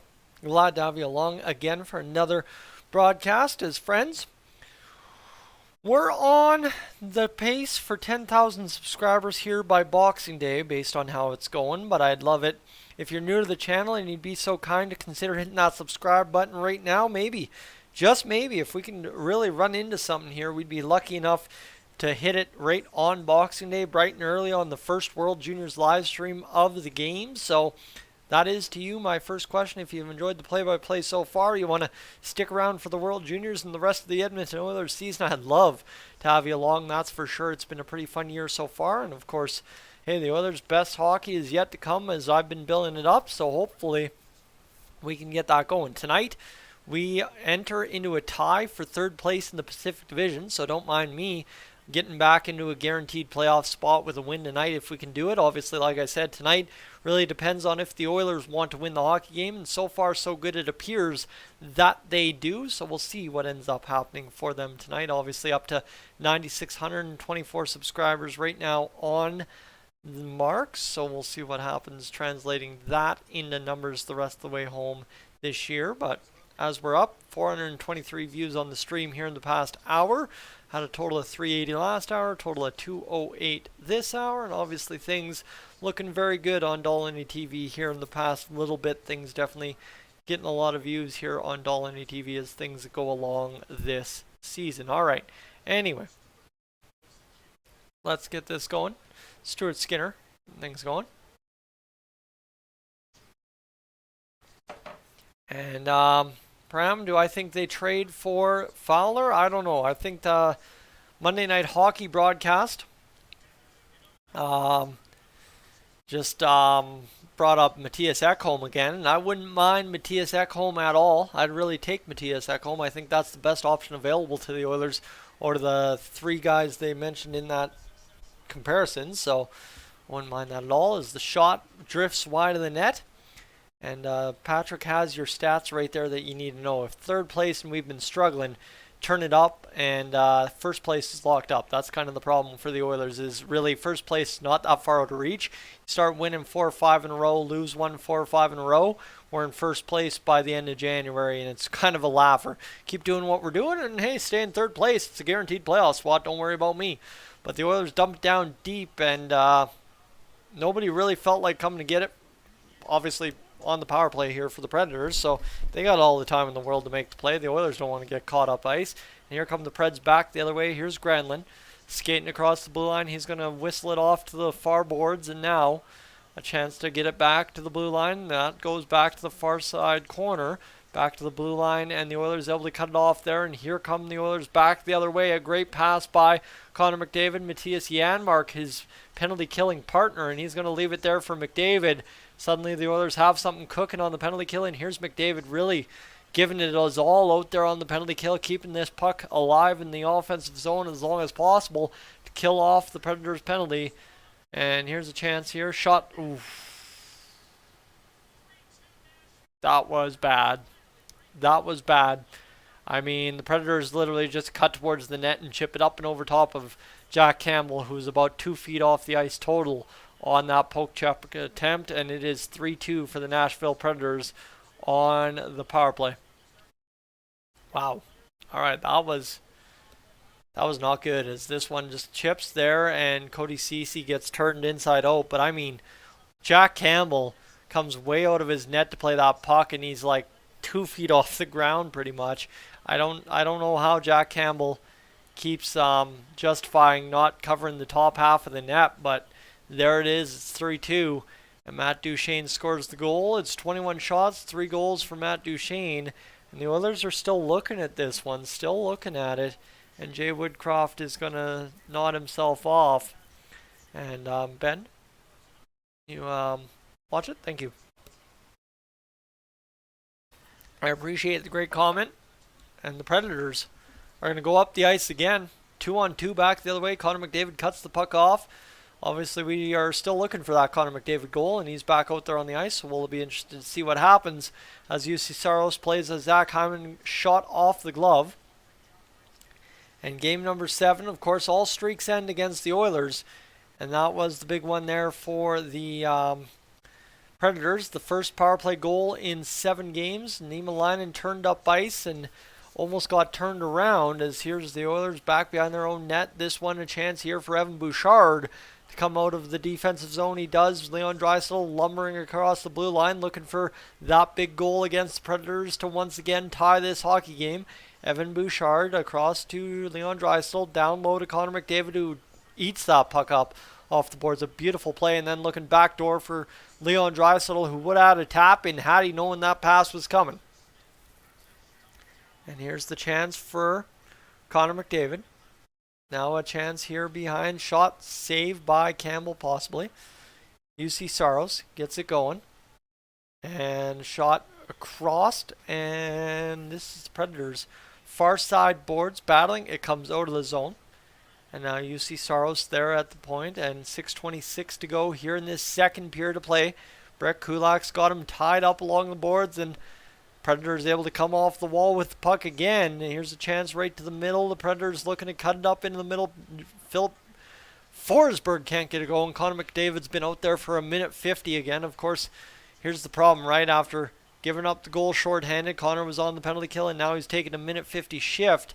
That just seems to be the theme this year. You just can't seem to get Connor off the ice at the right time. Ken J. Woodcroft, but that's a big time hit behind the net there by Dylan Holloway. The Predators back the other way after recollecting the puck.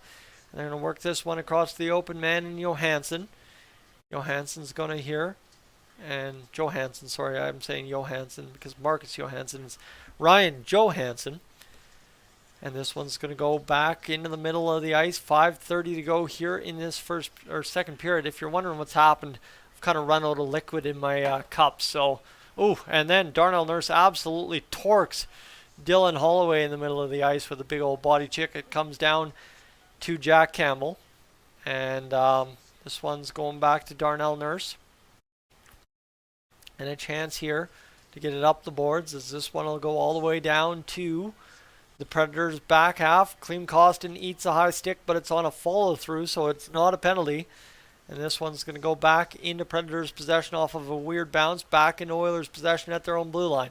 4:50 to go here in this second period. The Oilers seeking that tying goal. And of course, Derek Ryan just got stapled in the numbers, but unfortunately not a penalty there for the Oilers as there wasn't much carnage there. Just kind of one of those, you get stapled, crunched, and not really down or hurt, so no penalty upcoming. And here's Yamamoto breaking away with the puck, shot fired, tips it in front. UC Saros the save and the recovery. Here's Tyson Barrie stepping into the slot. He's going to fire this one back door. UC Saros, though, cutting across. Janmark denied, and that was a scramble of a play. And now a little bit of nastiness behind the net. And Patrick, the analysis on the goal, the puck was already in before he poke checked. Yeah, Jack Campbell. There's just, again, some things about his game that needs cleaning up. And I think a little bit of the decision making on the pucks is a little bit of that, I guess you could say. And that was one of those there again, like, I think we've seen Jack Campbell make mistakes like that a couple times this season, so that one was tough a little bit there anyway. Folks, send you an ad quickly, and again, ask you to be just so kind if you would hit that that's the roster. Be so kind to hit that subscribe button here on Dolynny TV. That would be greatly appreciated as we gear towards 10,000 subscribers. And I'm going to take this break to go run upstairs, blink my eye away from this beaming light in my corner of my eye, and I will be right back with some more liquid in the cup.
All right, let's get this back going. Matt Duchene out there in Colorado doing a sound check with Garth Brooks back in the day. Interesting. All right, here we go. Let's get this going. Leon Draisaitl, ready to get things going.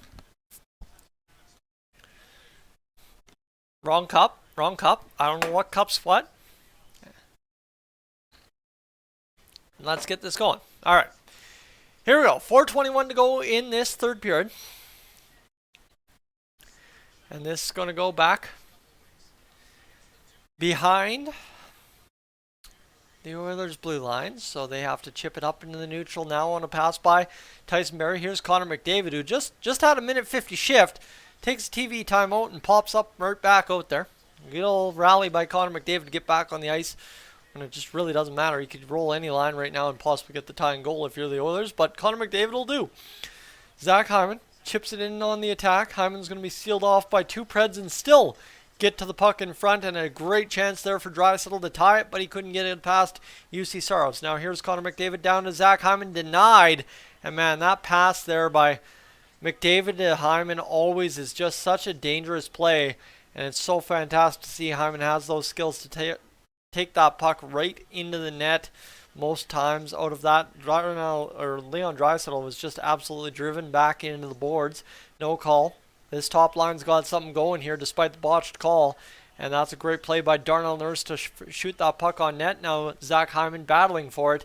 And of course, UC Saros will finally fall on it and freeze the puck high. And unfortunately for those of you tuning in and wondering where the game is, unfortunately I can't show it due to copyright restrictions. Obviously, as a guy who makes money off of YouTube, that is illegal for me to do. And if I do it, I would rather keep my money instead of losing it. But it is what it is.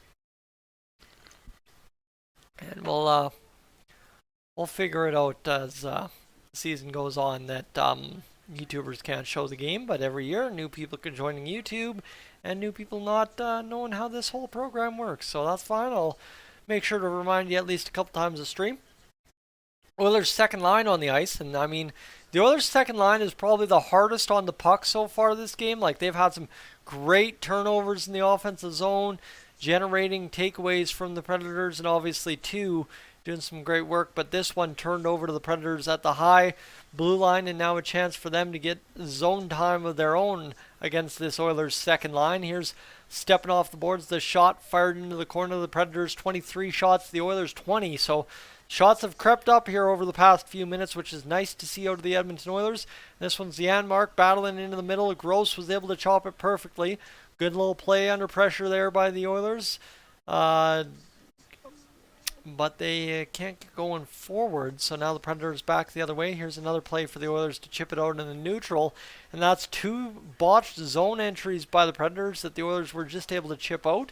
And here comes Jack Campbell out to play it to Cody Ceci, who's up the boards, and finally for Cody Ceci, a nice strong play against the boards, and he's able to go D to D and not force anything, and that one's tipped into the Oilers zone at the end of the shift, which is a huge get because Cody Ceci obviously has had a couple of poor plays. So this one's back the other way. Brett Kulak back behind the net. $1:50 to go here in this second period. Shot fired and blocked there, and yes, Puljujarvi will pick up this puck. And here's Puljujarvi leaving it for Dylan Holloway, who's going to wire the shot right into Puljujarvi. Looking for the tip in front now. Holloway, who's looked dangerous all game, sees this one off to Brett Kulak, who has it blocked. And now this one across the D.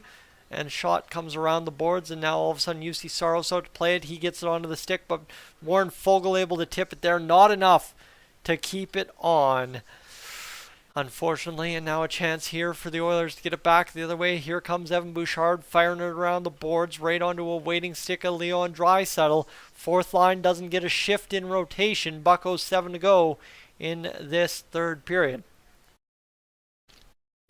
That's the nice part about Patrick having the moderator wrench. I love it. All right, 57 seconds to go here in this second period. Leon Draisaitl gets it across the blue line. And now with 50 seconds to go in the second period, the Oilers have it at their own blue line after the Predators cleared it out of the zone. And now a chance here for Connor McDavid to load up and get it going through the middle. He goes across to Draisaitl, who was gunning up for that one-timer and absolutely wiped himself out. Chance now Connor McDavid spinning back to Draisaitl. 30 seconds to go. And they got the BioSteel ad out there. Sorry, I got distracted by the pretty colors of the BioSteel containers. I love me my BioSteel. And this one's going to be icing call. I'm going to have to go buy BioSteel, but I haven't been leaving the shop too much lately. And obviously it's also minus 30. I'd prefer a tea. But the Oilers, I mean, here's the thing. And Darcy, to you, your point about the Oilers are playing sloppy again. Here's the thing. The Oilers have been playing lights out. Fantastic, great way to win offensively. Just the defense is killing you. So it's again, right, like sloppy defensively, great offensively, right? I mean, that Ducks game, we played sloppy offensively in my mind and still somehow put up 50 shots. We just didn't try hard enough to score goals, and that was the problem for the Oilers. So with 10 seconds to go, Draisaitl rips a shot right in front. Zach Hyman with a chance to tip it right into the pads of UC Saros, and the Oilers offside here will end the period. Darnell Nurse fires the shot down, and my friends, that will do it after 20 minutes of play. The Oilers down 3-2 to the Nashville Predators. Not a bad situation. I think maybe a situation we found ourselves in against the Anaheim Ducks. Let me go check that scoreboard on Saturday, and let me see if I'm correct. Honestly, that Ducks game, anytime I'm at Rogers Place, it all just blends together because I'm having regularly either a really good time or a really bad time. The Ducks game, I had a really good time early on, and then not so good throughout the hockey game, and then pretty good time at the end as well, saying goodbye to Patrick out there at Rogers Place. All right, so yeah, for the Oilers, right, it was 3-2 after 2 periods of play for the Ducks. It's 3-2 after 2 periods of play for the Predators. Both games are winnable. Both games were winnable, whatever you want to say. And for the Oilers tonight, obviously,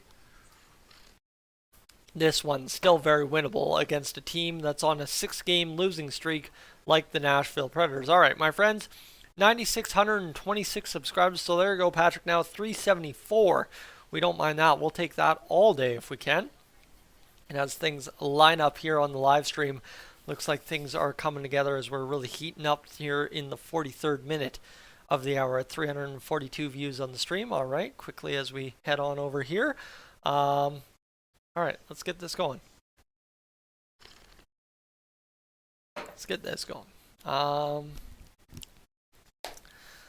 Robert, thank you for the kind words. I think I made mention of that, just having a little bit of a laugh there. But my friends, I'm going to quickly take a break because I do need to go use the washroom and grab something to just quickly snack on.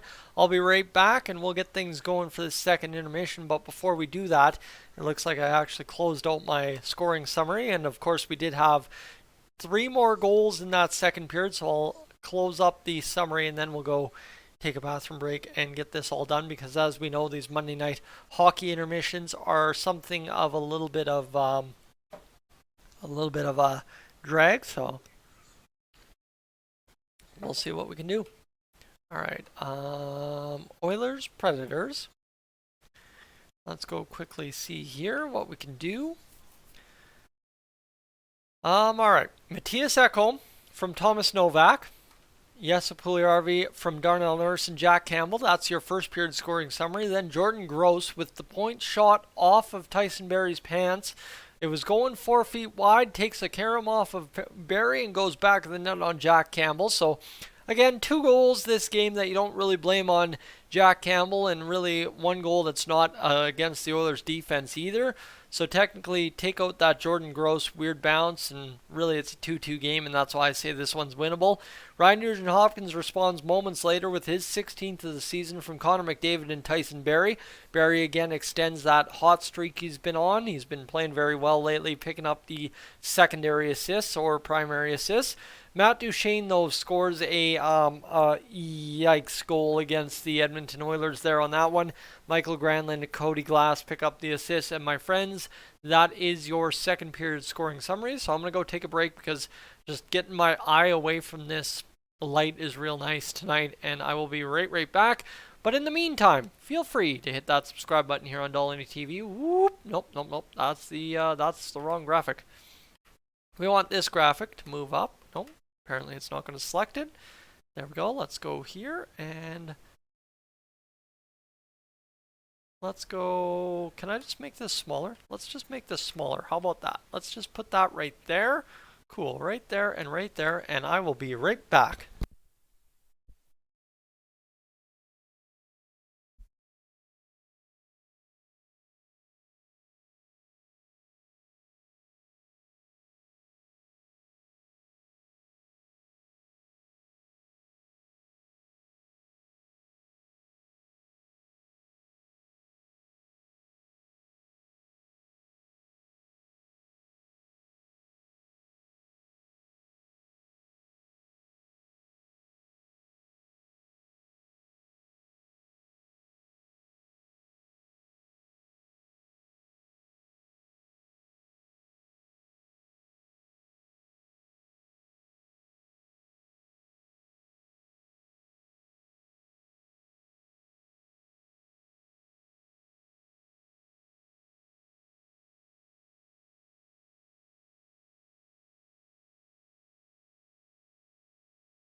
Alright, it's rally time, my friends. The Edmonton Oilers ready to take it to the Nashville Predators here in this third period of play. Why, you ask? Well, you give me a minute and I'll explain to you right here why the Oilers are going to do just that. Because there is some changes made up here in this intermission. Right now you're seeing that graphic. We dropped that. We got the reverse retro on, obviously, too. But hike up the pants here. We got, well, if I would be so kind to show that, the Oilers pajamas on as well. Went and got comfy while taking that break. Now let's go win ourselves a hockey game here in this third period. Of course, this reverse retro usually hanging up there. You don't see any numbers or anything on it. Well, I did not realize with the reverse retro that Jersey City would not be able to do it. That was kind of my plan to skirt having to send it in, is just go to Jersey City and Kingsway Mall. Unfortunately, they weren't able to do it. However, still, shout out Jersey City and Kingsway Mall. The staff there, fantastic. I love dealing with them. They've come up clutch every other time before, so nothing against them on that one. I was just trying to skirt through it, and unfortunately couldn't come up clutch. And oh, yep, guess what? I forgot my water upstairs, so I will be right back, and we'll get things going here in this second intermission. As they got a whole bunch of highlights of Ben from last year on the screen right now. If that isn't enough to give you a little bit of hope for this third period, I don't know what is. I'll be right back, friends.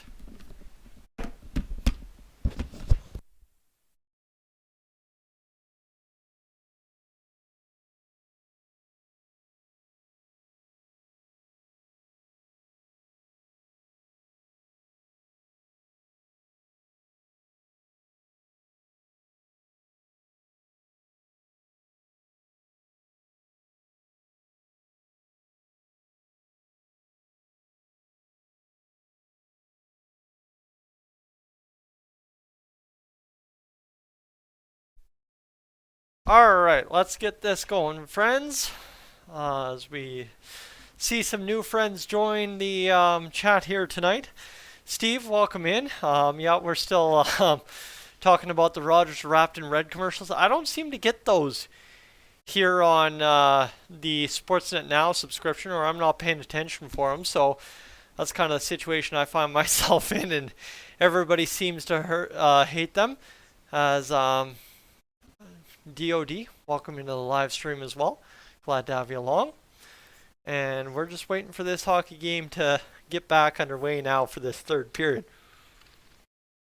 And I wish I would have grabbed a little bit colder water. As like I said, I've thrown on the reverse retro.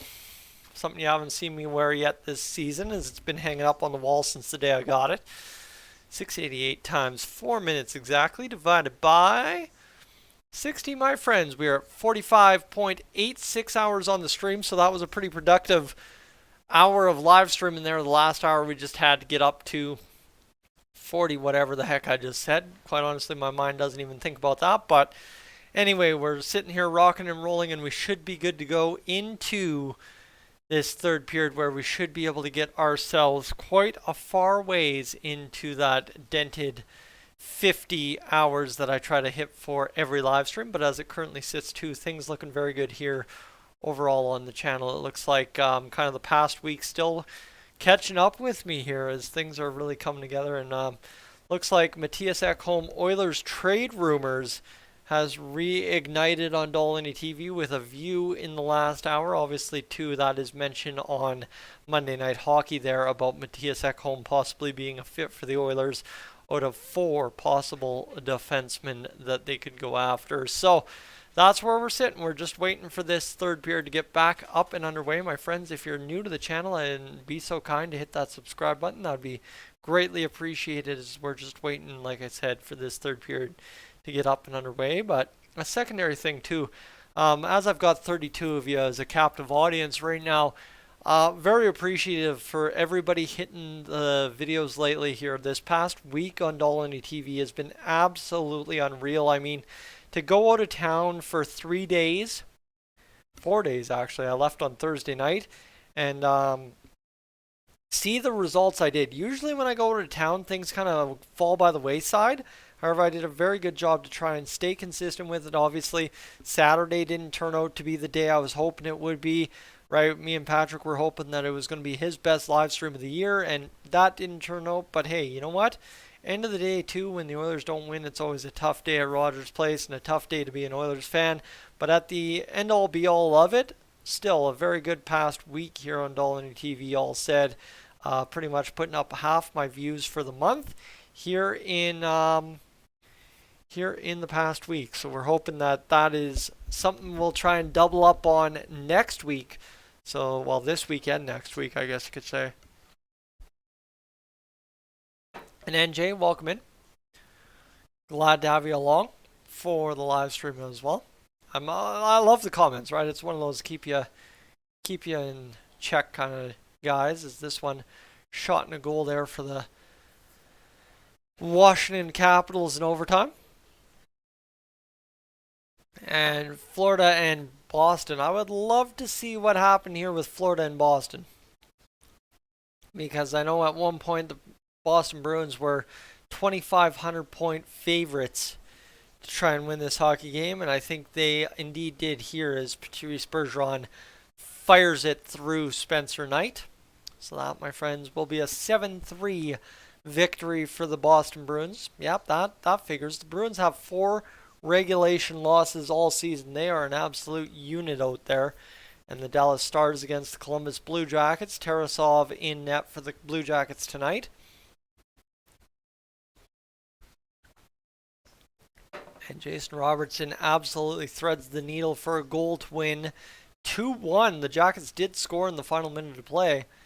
And the Minnesota Wild, Ryan Reeves and Kirill Kaprizov coming in together. And then, yeah, of course, they are showing the highlights of Ryan Reeves wearing the Santa beard and Santa hat for warm-ups. That's fantastic. You know what? The fact that the NHL let Ryan Reeves do that, that's fantastic for sure. And Keegan, welcome in.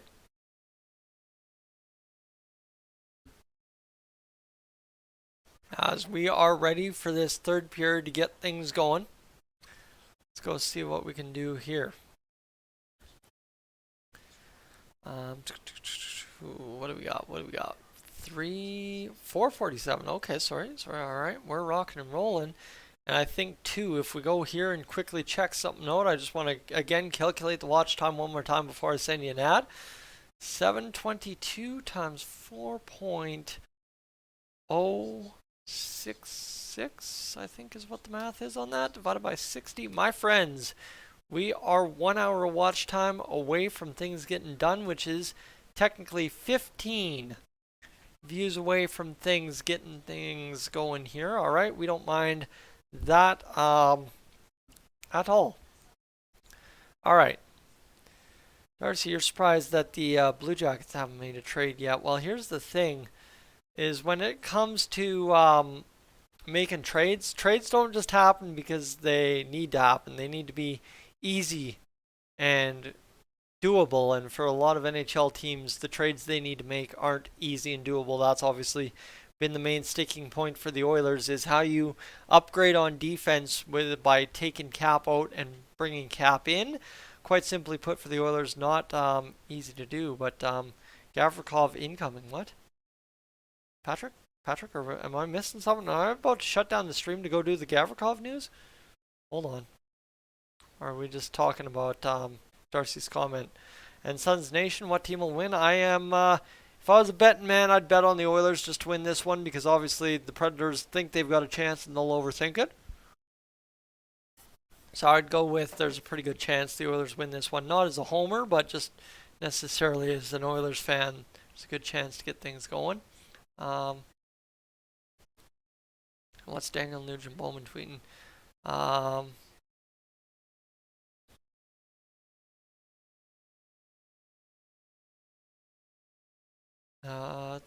There's not much here. Okay, so I think Patrick's just talking about Gavrikov coming after the Blue Jackets lose another hockey game. That wouldn't be a bad thing, as looks like Jason Demers cleared waivers yesterday. That's a big news there. And yeah, there isn't much else on Twitter. So sorry, you scared me there, Patrick. I haven't been checking Twitter too well. Just comment. Okay, good.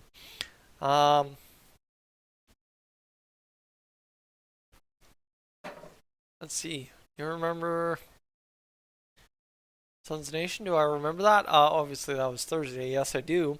And I don't think it was so much the Blues came back as the Oilers sold the game in that one. They coughed that one up bad. And yeah, you comments guys are throwing. Sorry, I'm hearing weird noises upstairs. I don't know if somebody's yelling or somebody's scraping the front driveway. I don't know. Am I happy about the Skinner extension? We'll talk about that post game. That's the idea for the post game tonight. Is I didn't have a big chance to talk about Skinner yet today. Obviously, Patrick had a fantastic video, I think, live from work today, coming in and discussing things. So, oh, I like it. Yeah, so he had a great video up, and I mean, he was on it immediately, which was fantastic to see.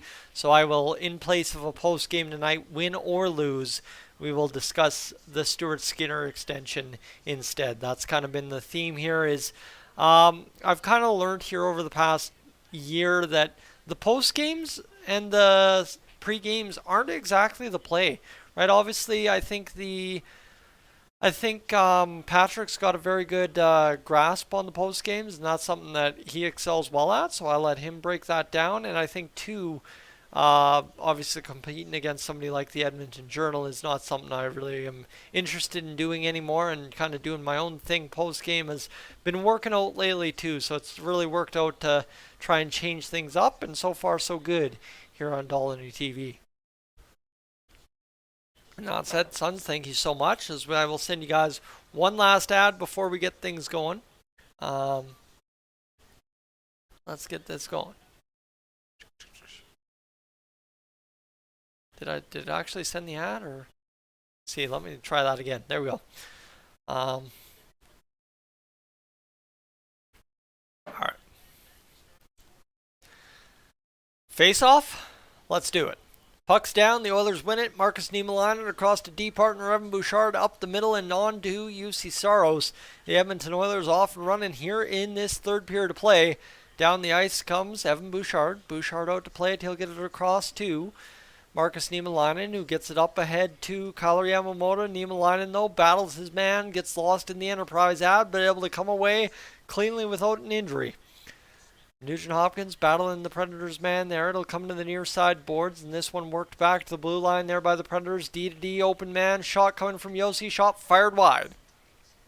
This one's going to go down back into the neutral zone after it escapes the zone on the Predators. They'll be worked back behind UC Saros by Kailer Yamamoto, and now the Oilers going back up to the defensive side of the ice as the Oilers work in a change here, and it's worked there now by Dylan Holloway. Yes, Puljujarvi on the ice with him. Dylan Holloway into the far side corner. Puljujarvi coming up to make a play. Can't skate in there on time, but able to come up with a defensive recovery. And Warren Foegele now looking in the middle of the ice. Couldn't chip it right onto the tape of Puljujarvi, but Dylan Holloway able to come right up there, and Puljujarvi able to tie up the boards. This one goes by Foegele. There's a penalty upcoming to the Predators, and Warren Foegele draws a high stick on the Nashville Predators, and that's what you want to see. That third line heavy on the body in the offensive zone, working the boards, battling and coming up with the play, and they were able to get a power play for the Oilers, and that's been one thing the Oilers have done well this game, is go to work in the offensive zone. And here's Warren Foegele eating a high stick in the zone, and right here, ooh, that was Johansson just trying to finish a check. But Warren Foegele kind of had bowed his head a bit, and he eats a high stick for it. So penalty upcoming. The shot's 23-23 between the Predators and Oilers. 3-2 here in this hockey game for the Predators. And here's Tyson Barrie. Connor McDavid on the ice with Zach Hyman, Nugent-Hopkins, and Leon Draisaitl. And here is, of course, the comment from Patrick about Leon Draisaitl. You're up to score this goal, and on the far side, it's Connor McDavid to begin this power play. That was a point of frustration against the Anaheim Ducks for us, is that Leon Draisaitl until late in the game was not in the one-time position, and that's, of course, where you want to have him as much as you possibly can. Connor McDavid to Ryan Nugent-Hopkins. How about that, baby? Have yourself a 2-goal game, buddy. Ryan Nugent-Hopkins snipes it home, dead from the slot, and it is a power play goal, the second of the game for Ryan Nugent-Hopkins to tie this one 3-3, and that's what you like to see. That's how the Oilers like to score goals. What a snipe show there from Ryan Nugent-Hopkins.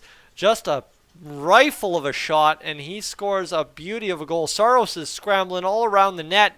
Didn't even realize it had gone in. Comes all the way out. It's behind him. Hyman's trying to play that puck. And what a pass there from McDavid to find Nugent-Hopkins, who wires her home. And oh my goodness, Nuge, what a goal there from Connor McDavid. So once again, McDavid draws the primary assist on the power play. And honestly, I would not be surprised to see Mr. Connor McDavid come away with like one of the top 5 numbers in primary assists on power plays in Oilers history.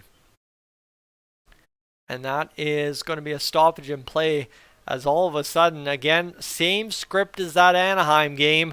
Patrick, what do the Oilers have to do to avoid a loss here? Don't let the right-hand shot defenseman shoot it from the high right boards. That's the goal. Evan Bouchard, stay away from Jack Campbell.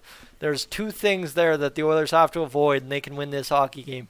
17:56 to go here in this third period. The Oilers have regained the shot lead. They are tied with the Nashville Predators, and the Oilers looking to try and win this hockey game here, as Nugent-Hopkins would love to complete a hat trick too with an empty netter if he can get it going. But here's the shot from the Predators. A shot whacked on Jack Campbell. Darnell Nurse in and out of play, and this one's scrambling around the crease and batted out of the zone. And here's the Predators. They're going to fire this puck into the Oilers zone. This one's going to go around, and a chance now for the Predators to fire up a shot. They don't. Nice play by CC to get it out. And this one's going to go down the ice, and a shot back into the zone by the Predators.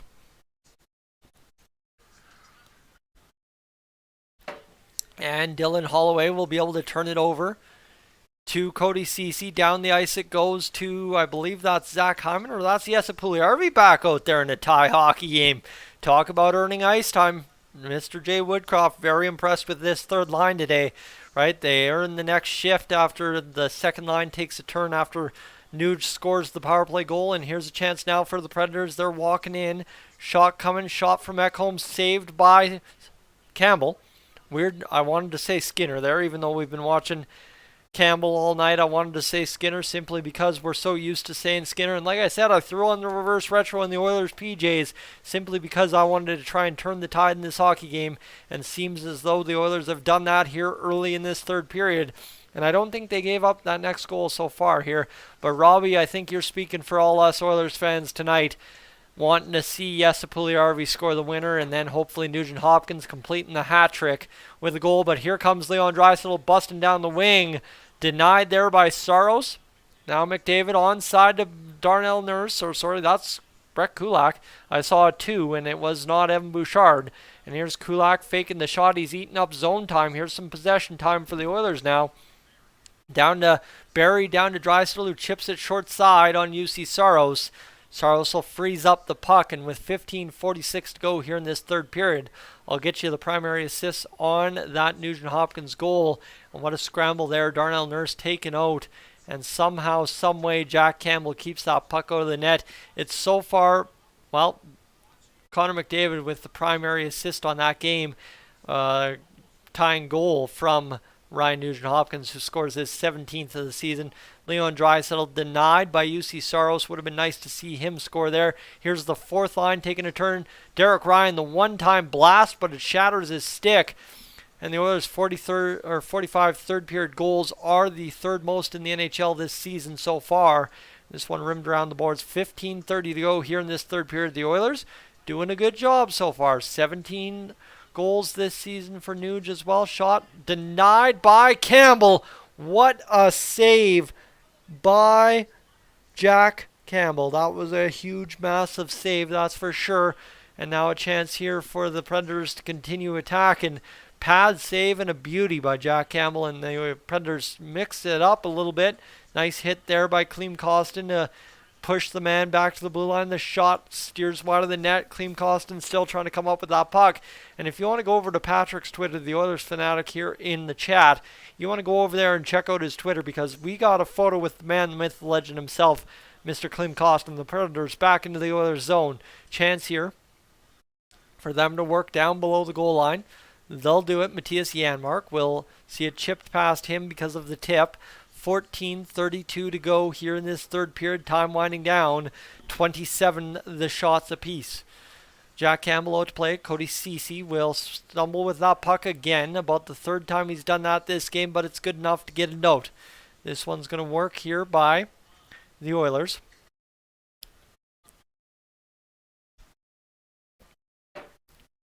And Simone, welcome into the live stream. Glad to have you along as well. This one's going to work here by the Oilers behind their net. CC to Nurse, and let's slow it down a little bit.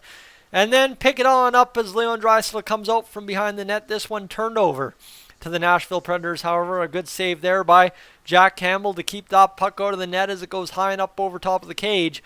And now all of a sudden things not going the Oilers' way here in the defensive zone. Would like to see them work this one out, and this one a chance here flipped up off of Darnell Nurse. And a chance for them to try and poke this one free. The Predators still battling. This one goes back behind the net, and Cody Ceci will come around the boards to play it to Connor McDavid, who will come off the boards to Leon Draisaitl.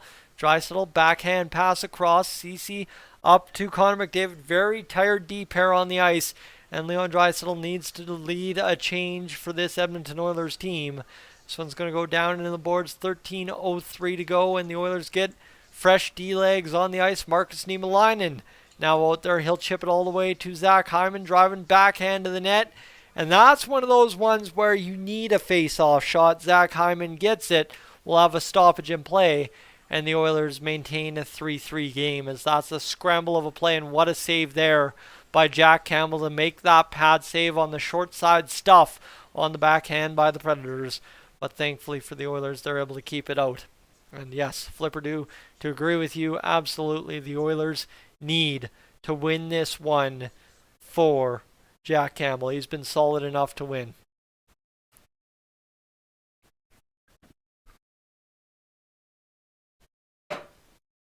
All right, let's get this going.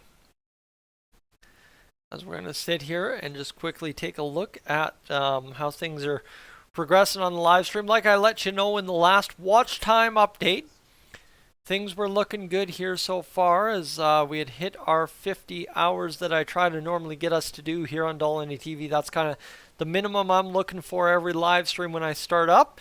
And right now with 4.25 minutes per view, we are sitting comfortably up over 59.7. So we're not minding that at all. John, to your credit, Ryan Nugent-Hopkins would have the most goals and points if he was on the Leafs. Wow, isn't that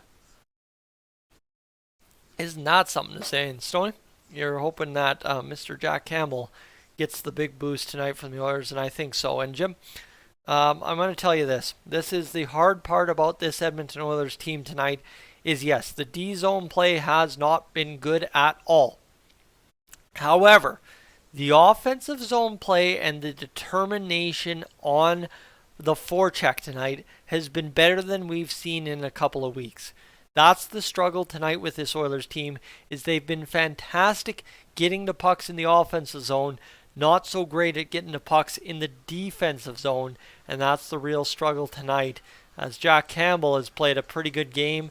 And two, the problem is that one goal in the middle of the second period there that went in on Jack Campbell, the Gross goal, Gross in two ways, Gross scoring it and Gross that it went in, was not anyone's fault defensively. It hits Barry 4 feet away from the net, caroms right off him into the back of the net. So 2 goals against for the Oilers, obviously many more than it could have been, but it isn't, so can't complain about what could have been against your team, that's for sure. But here's Warren Foegele behind the Oilers net, looking for Puljujarvi. The Oilers get fortunate with a Marcus Niemelainen keep in, and now Puljujarvi behind the net.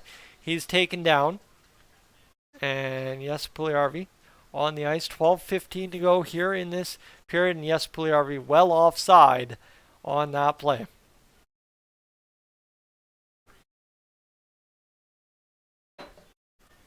And Robbie, it's not about why would he score more in Toronto. No. He's if you translate his points this season over to Toronto, right now he would have the team lead based on the points he has with the Oilers right now. All right, Nugent-Hopkins on the face-off. Puljujarvi offside, but a great pickup there by him to get the whistle at least and stop the play and allow a line change naturally. 12:06 to go here. Good turnover there by Yamamoto, and that's to my point there about the Oilers being just absolutely dogged, determined on pucks here in this game so far for the Oilers. Just in the offensive zone, they've been absolutely running the Predators around defensively, and that's been great to see, right? They are struggling defensively just as much as the Oilers are, and that's a big get here, that's for sure. As now here's a chance for the 11:36 to get going. In this third period, the Oilers looking for the game-breaking goal for the first time all game, but it's back the other way. The Predators in on the attack. A nice tip there by Devon Shore coming back defensively as that 2-on-1 developed. Matthias Janmark will chip it out to the middle of the ice, and that's a great play by Derek Ryan there to make sure it gets across the blue line and out of the zone. The Predators able to force it back in momentarily before it's carried out by Brett Kulak, who gets it on down to the Matthias Ekholm, who turns it back for the Predators, and now just a little bit of back and forth D to D in the neutral zone. And again, Brett Kulak, after recovering it in the defensive zone, gets a little bit too much loft on that one, and it jumps off the ice down all the way for an icing call. All right. Take a little bit of a break, but again, the nice part here for the Oilers is the good has outweighed the bad so far tonight, and you're tied 3-3 with half a period to go and a chance to try and win yourself a hockey game. So that's a much welcome thing so far. Devon Shore against Colton Sissons in the face-off draw. Shore loses it back, and here's a chance now for Josi to fire a shot. He does, but it's turned away by a defense of somebody in front. And Devon Shore is just taking a man down. He thought he took a penalty, but no arm goes up. I don't think the back official doesn't have his arm up. Oilers try for the home run breakaway. They can't get it going. So now Klim Kostin along the near side, or far side board, sorry, tries to force it off, and the Oilers are able to get that out, and here come the Oilers back to the right. Klim Kostin makes a man miss. That was more of an overcommitment by the Predators defense than anything. He's able to chip it on deep, and now the Oilers able to get a line change across, and we've got just about exactly 10 minutes to go here in this third period of play. Cody Glass across the blue line, and he's going to fire this shot, saved by Campbell, with exactly 10:05 to go here in this third period. Could appreciate that. That's why I tried to focus in on the play-by-play a little bit more for you there. 50 viewers on the live stream right now. Fans, thanks so much for tuning in. And I'm saying fans, not of Dolynny TV, Oilers fans or hockey fans in general. Great to have you along for tonight's broadcast. If you'd be so kind to consider hitting that subscribe button here on Dolynny TV, that'd be great. That said, we got to get back to Oilers action because we are not going to commercial break like I thought. Instead, we're going to have a face-off to the left of Jack Campbell that Leon Draisaitl wins back to Cody Ceci, and now Ceci behind his own net will play this one out off the boards. It hits a Predator player in the neutral zone, so it's going to come back to Ceci in the D zone, and he's going to come across to Zach Hyman, who's going to work this one out. Offensive zone possession time separated by 5 seconds in this hockey game so far between the Oilers and Predators. Obviously, the Oilers, if they could get into the Predator zone here, could change that and get up a few seconds instead of being down 5. McDavid, Hyman battling this puck against two Predators players. The Preds come up with it, and they will, well, fire this one into the Oilers zone. Jack Campbell out to cut it off, as he has several times tonight, but the Predators able to chip it in front, and that one just bounces around a couple of times before Cody Ceci niftily gets it to Leon Draisaitl to clear it out of the zone, and now down the ice it goes to Jack Campbell. This one to Darnell Nurse. 9:07 to go here in this third period. Nurse is looking to play this puck. He will off to Cody Ceci. Ceci ahead to Jesse Puljujarvi, who, like I said, he's earned a lot of ice time this game. It helps, too. The Oilers haven't spent the entire game on the power play and special teams penalty kill. But so far, so good for Puljujarvi, who, with that jump in his step, as mentioned in the chat a few moments ago, getting that big goal and obviously playing on a line that he feels really comfortable with, apparently. Here's the Predators cutting towards the net, looking to try and cut back door on Jack Campbell. They can't do it. And here's a chance now for the Predators to keep this puck alive. Evan Bouchard trying to battle this one off. Dylan Holloway getting the stick to Jack Campbell. Gave up puck there, but Warren Fogle able to come up with it, and now he lifts it down the ice, and here comes Dylan Holloway out against UC Saros. Holloway blows a tire, and it'll be played down the ice, and there's a chance now for the Oilers again. A home run pass now to Kyler Yamamoto. He's going to fire the shot backhand. No opportunity coming there as he just kind of stick-handled past the net, and the Oilers keep possession there by a great play by Yamamoto. A shot there from the blue line after Janmark missed a gimme one-timer. I thought for sure he was going to nail that one back in the net, just the way that play developed. 7:49 to go in the third period. To Jim's comment here, simply put, yes, the Oilers need to get a loser point here, but they need a win instead. Here's a chance now to the middle. Yamamoto plays this puck. It's out of the outstretched reach of anybody, and the Preds able to clear it out of the zone. Niemelainen across to Darnell Nurse, who's played a lot with Niemelainen tonight if you've been watching the D pairings. And here's UC Saros playing it off the backhand. He's going to chip it there to Roman Josi, who gets it ahead. The Predators get it into the Oilers' end, but Devon Shore, the second shift in a row where he gets back defensively, gets an icing for the Oilers. The shot's 30-29 for the Predators. And here's this one here as Jack Campbell makes a save on a weird bouncing puck. And then Tyson Barrie with a great pass there to Yamamoto. And Yamamoto fires the shot off of Saros. Yamamoto thought for a second he might have been able to go backhand shelf. He didn't, and unfortunately couldn't get it past it. But friends, it looks like we've got 60 of you joining along. Hi, I'm Tyson. This is Dolynny TV. Great to have you along tonight. The wave going on in the stream right now. A nervous moments as we're tied 3-3. McDavid across to Draisaitl. Couldn't get the one-timer going. Niemelainen, nice play to keep it in. And like I said, that was one thing he focused on down in the AHL. Don't think it was complete by anyone's standards, but puck handling was one thing Niemelainen needed to get better at, and so far so good here in this game for him tonight against the Nashville Predators as the Oilers are down to 6 D-men. This one, nice play there by the Predators to knock it off the tape of Leon Draisaitl. Loading up is Connor McDavid, dishing off to Leon Draisaitl. Draisaitl down to McDavid. McDavid carries around behind the net. McDavid goes back high to the point, and it bounces off a stick all the way to Darnell Nurse. And the Oilers will regroup in their defensive zone after it's tipped past Darnell Nurse's stick at the blue line, and now Nurse busts across the blue line. He's carrying it down deep. This one's going to go across to the far side boards where there isn't anybody there. Devon Shore back on the ice for the Oilers. Jack Campbell out to play it. What a nifty play there by Campbell. Heads up to scramble out of the net and play it around behind. And now Darnell Nurse is able to go up through the middle, tipped in there by Derek Ryan, the fourth line.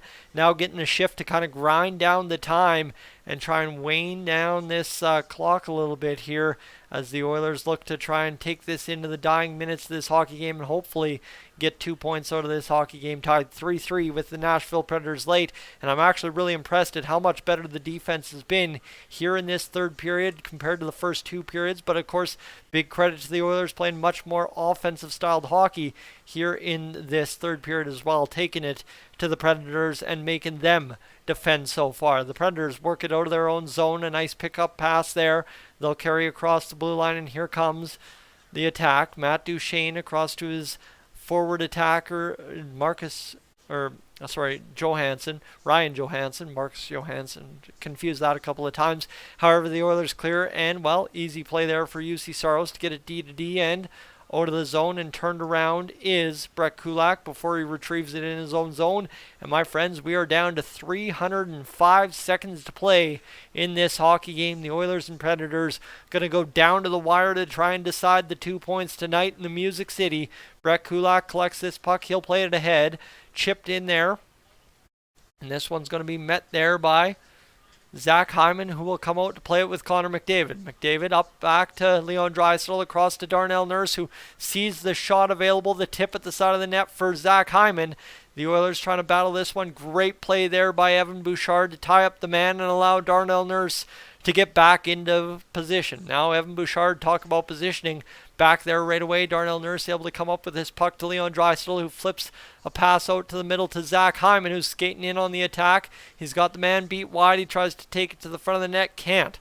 This is where the Oilers get in on the attack and usually draw a power play. However, this puck escapes Connor McDavid all the way to the far side, and the Oilers will see it back into the neutral zone for the Nashville Predators, who dump, change, allow the Oilers to regain possession, and we've got exactly 4 minutes to go here in this third period of play. My goodness, I am smelling overtime now. Let's not butcher it here, friends. Let's at least get something out of this hockey game. 3:50 to go in the third period. Dylan Holloway, Warren Foegele, and Jesse Puljujarvi on the line in the dying moments of this hockey game, as the Oilers look to search for the equalizer here. Jesse Puljujarvi in behind his own net. He's had a pretty big goal tonight, obviously the first one of the game for the Oilers, and one that was much needed. Dylan Holloway blows another tire, but the Oilers defense there by Puljujarvi able to come up with the puck, hits somebody in front on the block shot. Predators scrambling this Oilers third line around the D zone, but they're doing a good job keeping the Predators to the outside, not allowing them to take it to the front of the net. Nice play there by Markus Niemelainen. And let's get this going. Dylan Holloway battling behind the net, and here's Tyson Barrie now, seeing the Predators run out of time here in the offensive zone, hopefully, as they are down to 3 minutes to go in this hockey game to try and take the lead. And so far not able to do that. Foegele tired on the ice. Barrie tired on the ice. Everybody's tired on the ice for the Oilers. And it's Warren Foegele who's able to backhand it down the ice all the way. A perfect skipping puck right on UC Saros. Able to avoid the icing call. 2:40 to go. The Oilers get a line change. The Predators back in possession. Get it across the Oilers line. Nifty giveaway there by Darnell Nurse. A great diving play to disrupt the attack of the Predators. That was almost a gift, but a great last-ditch effort there from Nurse, right? Obviously, the dive is meant for desperate measures, and that's exactly what Darnell Nurse had to use it for there, to keep that puck away from the front of the net. The second line on the ice for the Oilers, they've also had a pretty good game. In fact, all the Oilers up front have had a very good game, as Yamamoto absolutely rocks an attacker there for the Nashville Predators. But this last 4 minutes has really almost been all Nashville here, especially this last 2, since the 4-minute mark of this period. This puck comes to Matthias Janmark. He'll play it off the boards, and there's Yamamoto trying to grease that puck across the blue line. He can't. The Predators get a line change. They'll fire it down into the Oilers zone. This one comes back to the blue line, where the Predators will chip it down into the Oilers corner. Darnell Nurse battling the man there. very careful, trying to work the man over. $1:40 to go here in this third period. You sniff it. All the Oilers need is one chance up the ice, and they will get it. Jack Campbell, a huge save. Another chance coming. A block shot up and out of play for the Nashville Predators. $1:31 to go here. And this one is getting some sweaty here, my friends. Welcome to Dolynny TV. If you're just joining us here on the channel, it's a 3-3 hockey game. If you'd be so kind to consider hitting that subscribe button here on the channel, closing in on 10,000 subscribers. That's a huge milestone, as you know, on YouTube. And, well, my friends, you could be part of the action that gets it done. Wearing the reverse retro jersey tonight, only for the third period. Just thought about throwing it on before coming back downstairs after my break in that intermission, and now suddenly, obviously, the Oilers have turned up and played a pretty good solid period outside of that Darnell Nurse giveaway. And here's Leon Draisaitl turning this puck up off the face-off, and now Evan Bouchard will come out to play it, and Bouchard back behind the net with Kulak out there as well. Kulak battling here behind the net, and, well, Leon Draisaitl battling to try and find positioning. Connor McDavid gets it up the boards but not out of the zone. Now Bouchard battling there against the Skip the Dishes ad, trying to get things going. Predators able to play it on down low. Brett Kulak ties up his man. There's a minute to go. The puck's free, and here's Connor McDavid leaving it off and dumping it through the neutral. He doesn't know where that puck is. The Predators fired in, and there's 53 seconds to go. You imagine the Oilers would like to get a forward line change out here to try and change things up so as they have their horses ready to go for overtime. Oh my goodness, my friends, we are in for a doozy of a finish here in this third period. With the 36 seconds to go, the Oilers get it all the way down into the Predators zone. The second line takes over for the McDavid line. This one tipped in by the Predators all the way down onto Jack Campbell, who will cover up for a face-off with 4.5 on the clock. Not quite a perfect case.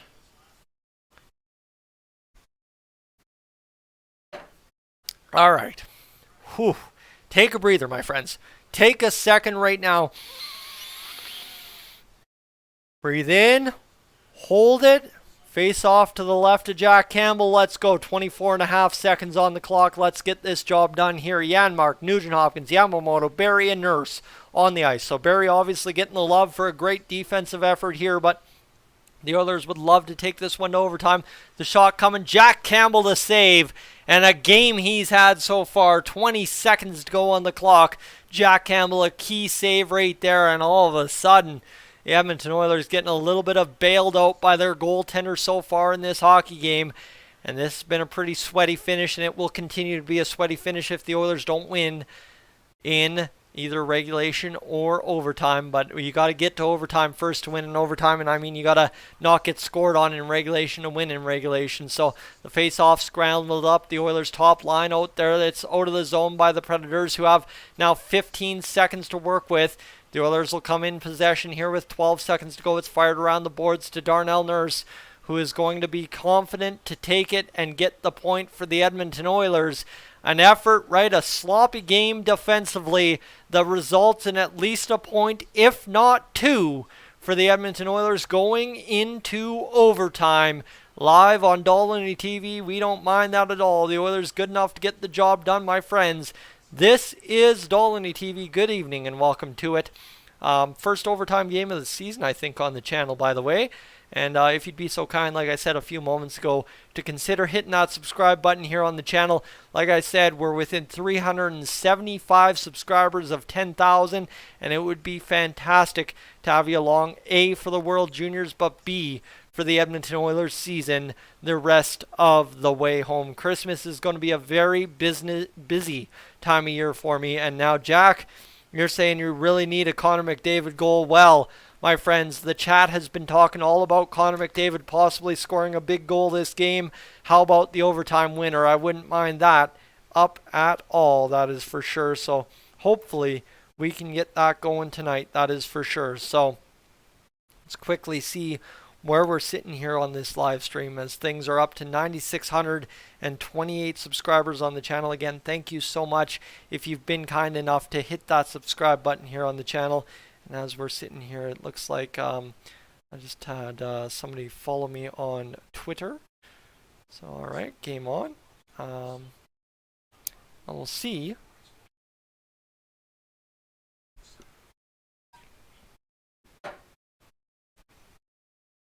what we've got going on for this rest of the hockey game. Connor McDavid.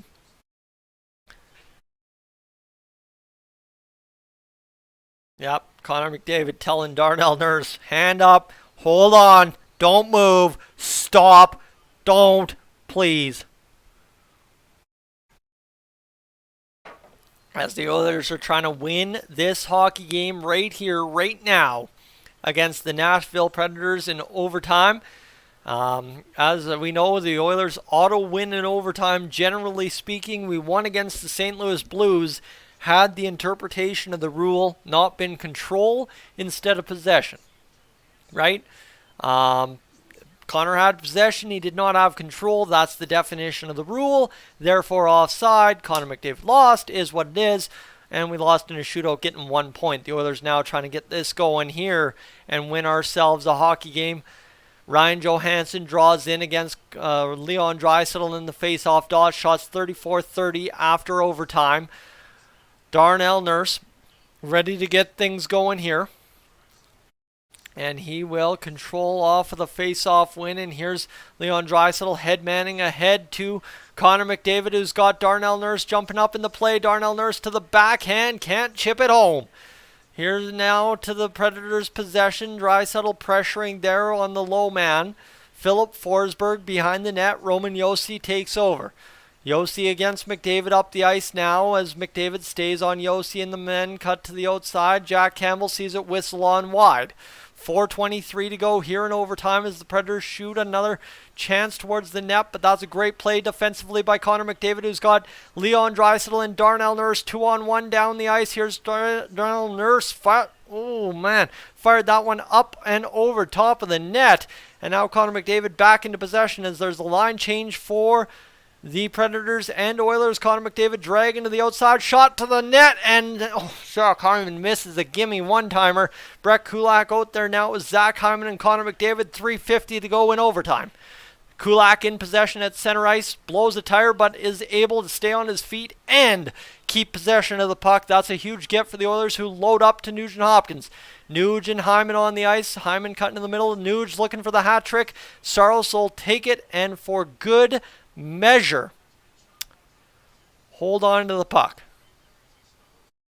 This is some good action here in this period. That was a great chance to the backhand for Nurse, and a stuff there by as Nurse shoots that over top, but that one on Zach Hyman is just an absolute denial there by UC Saros to get across. And Hyman would have loved a bit of goal and kept his hot streak going. It's now Nugent-Hopkins and Yamamoto on the ice, as Nuge will eat up a couple extra minutes just to necessarily keep McDavid and Draisaitl fresh for the back half of this overtime. You know how they like to ride it out in the final 2:30 of the game.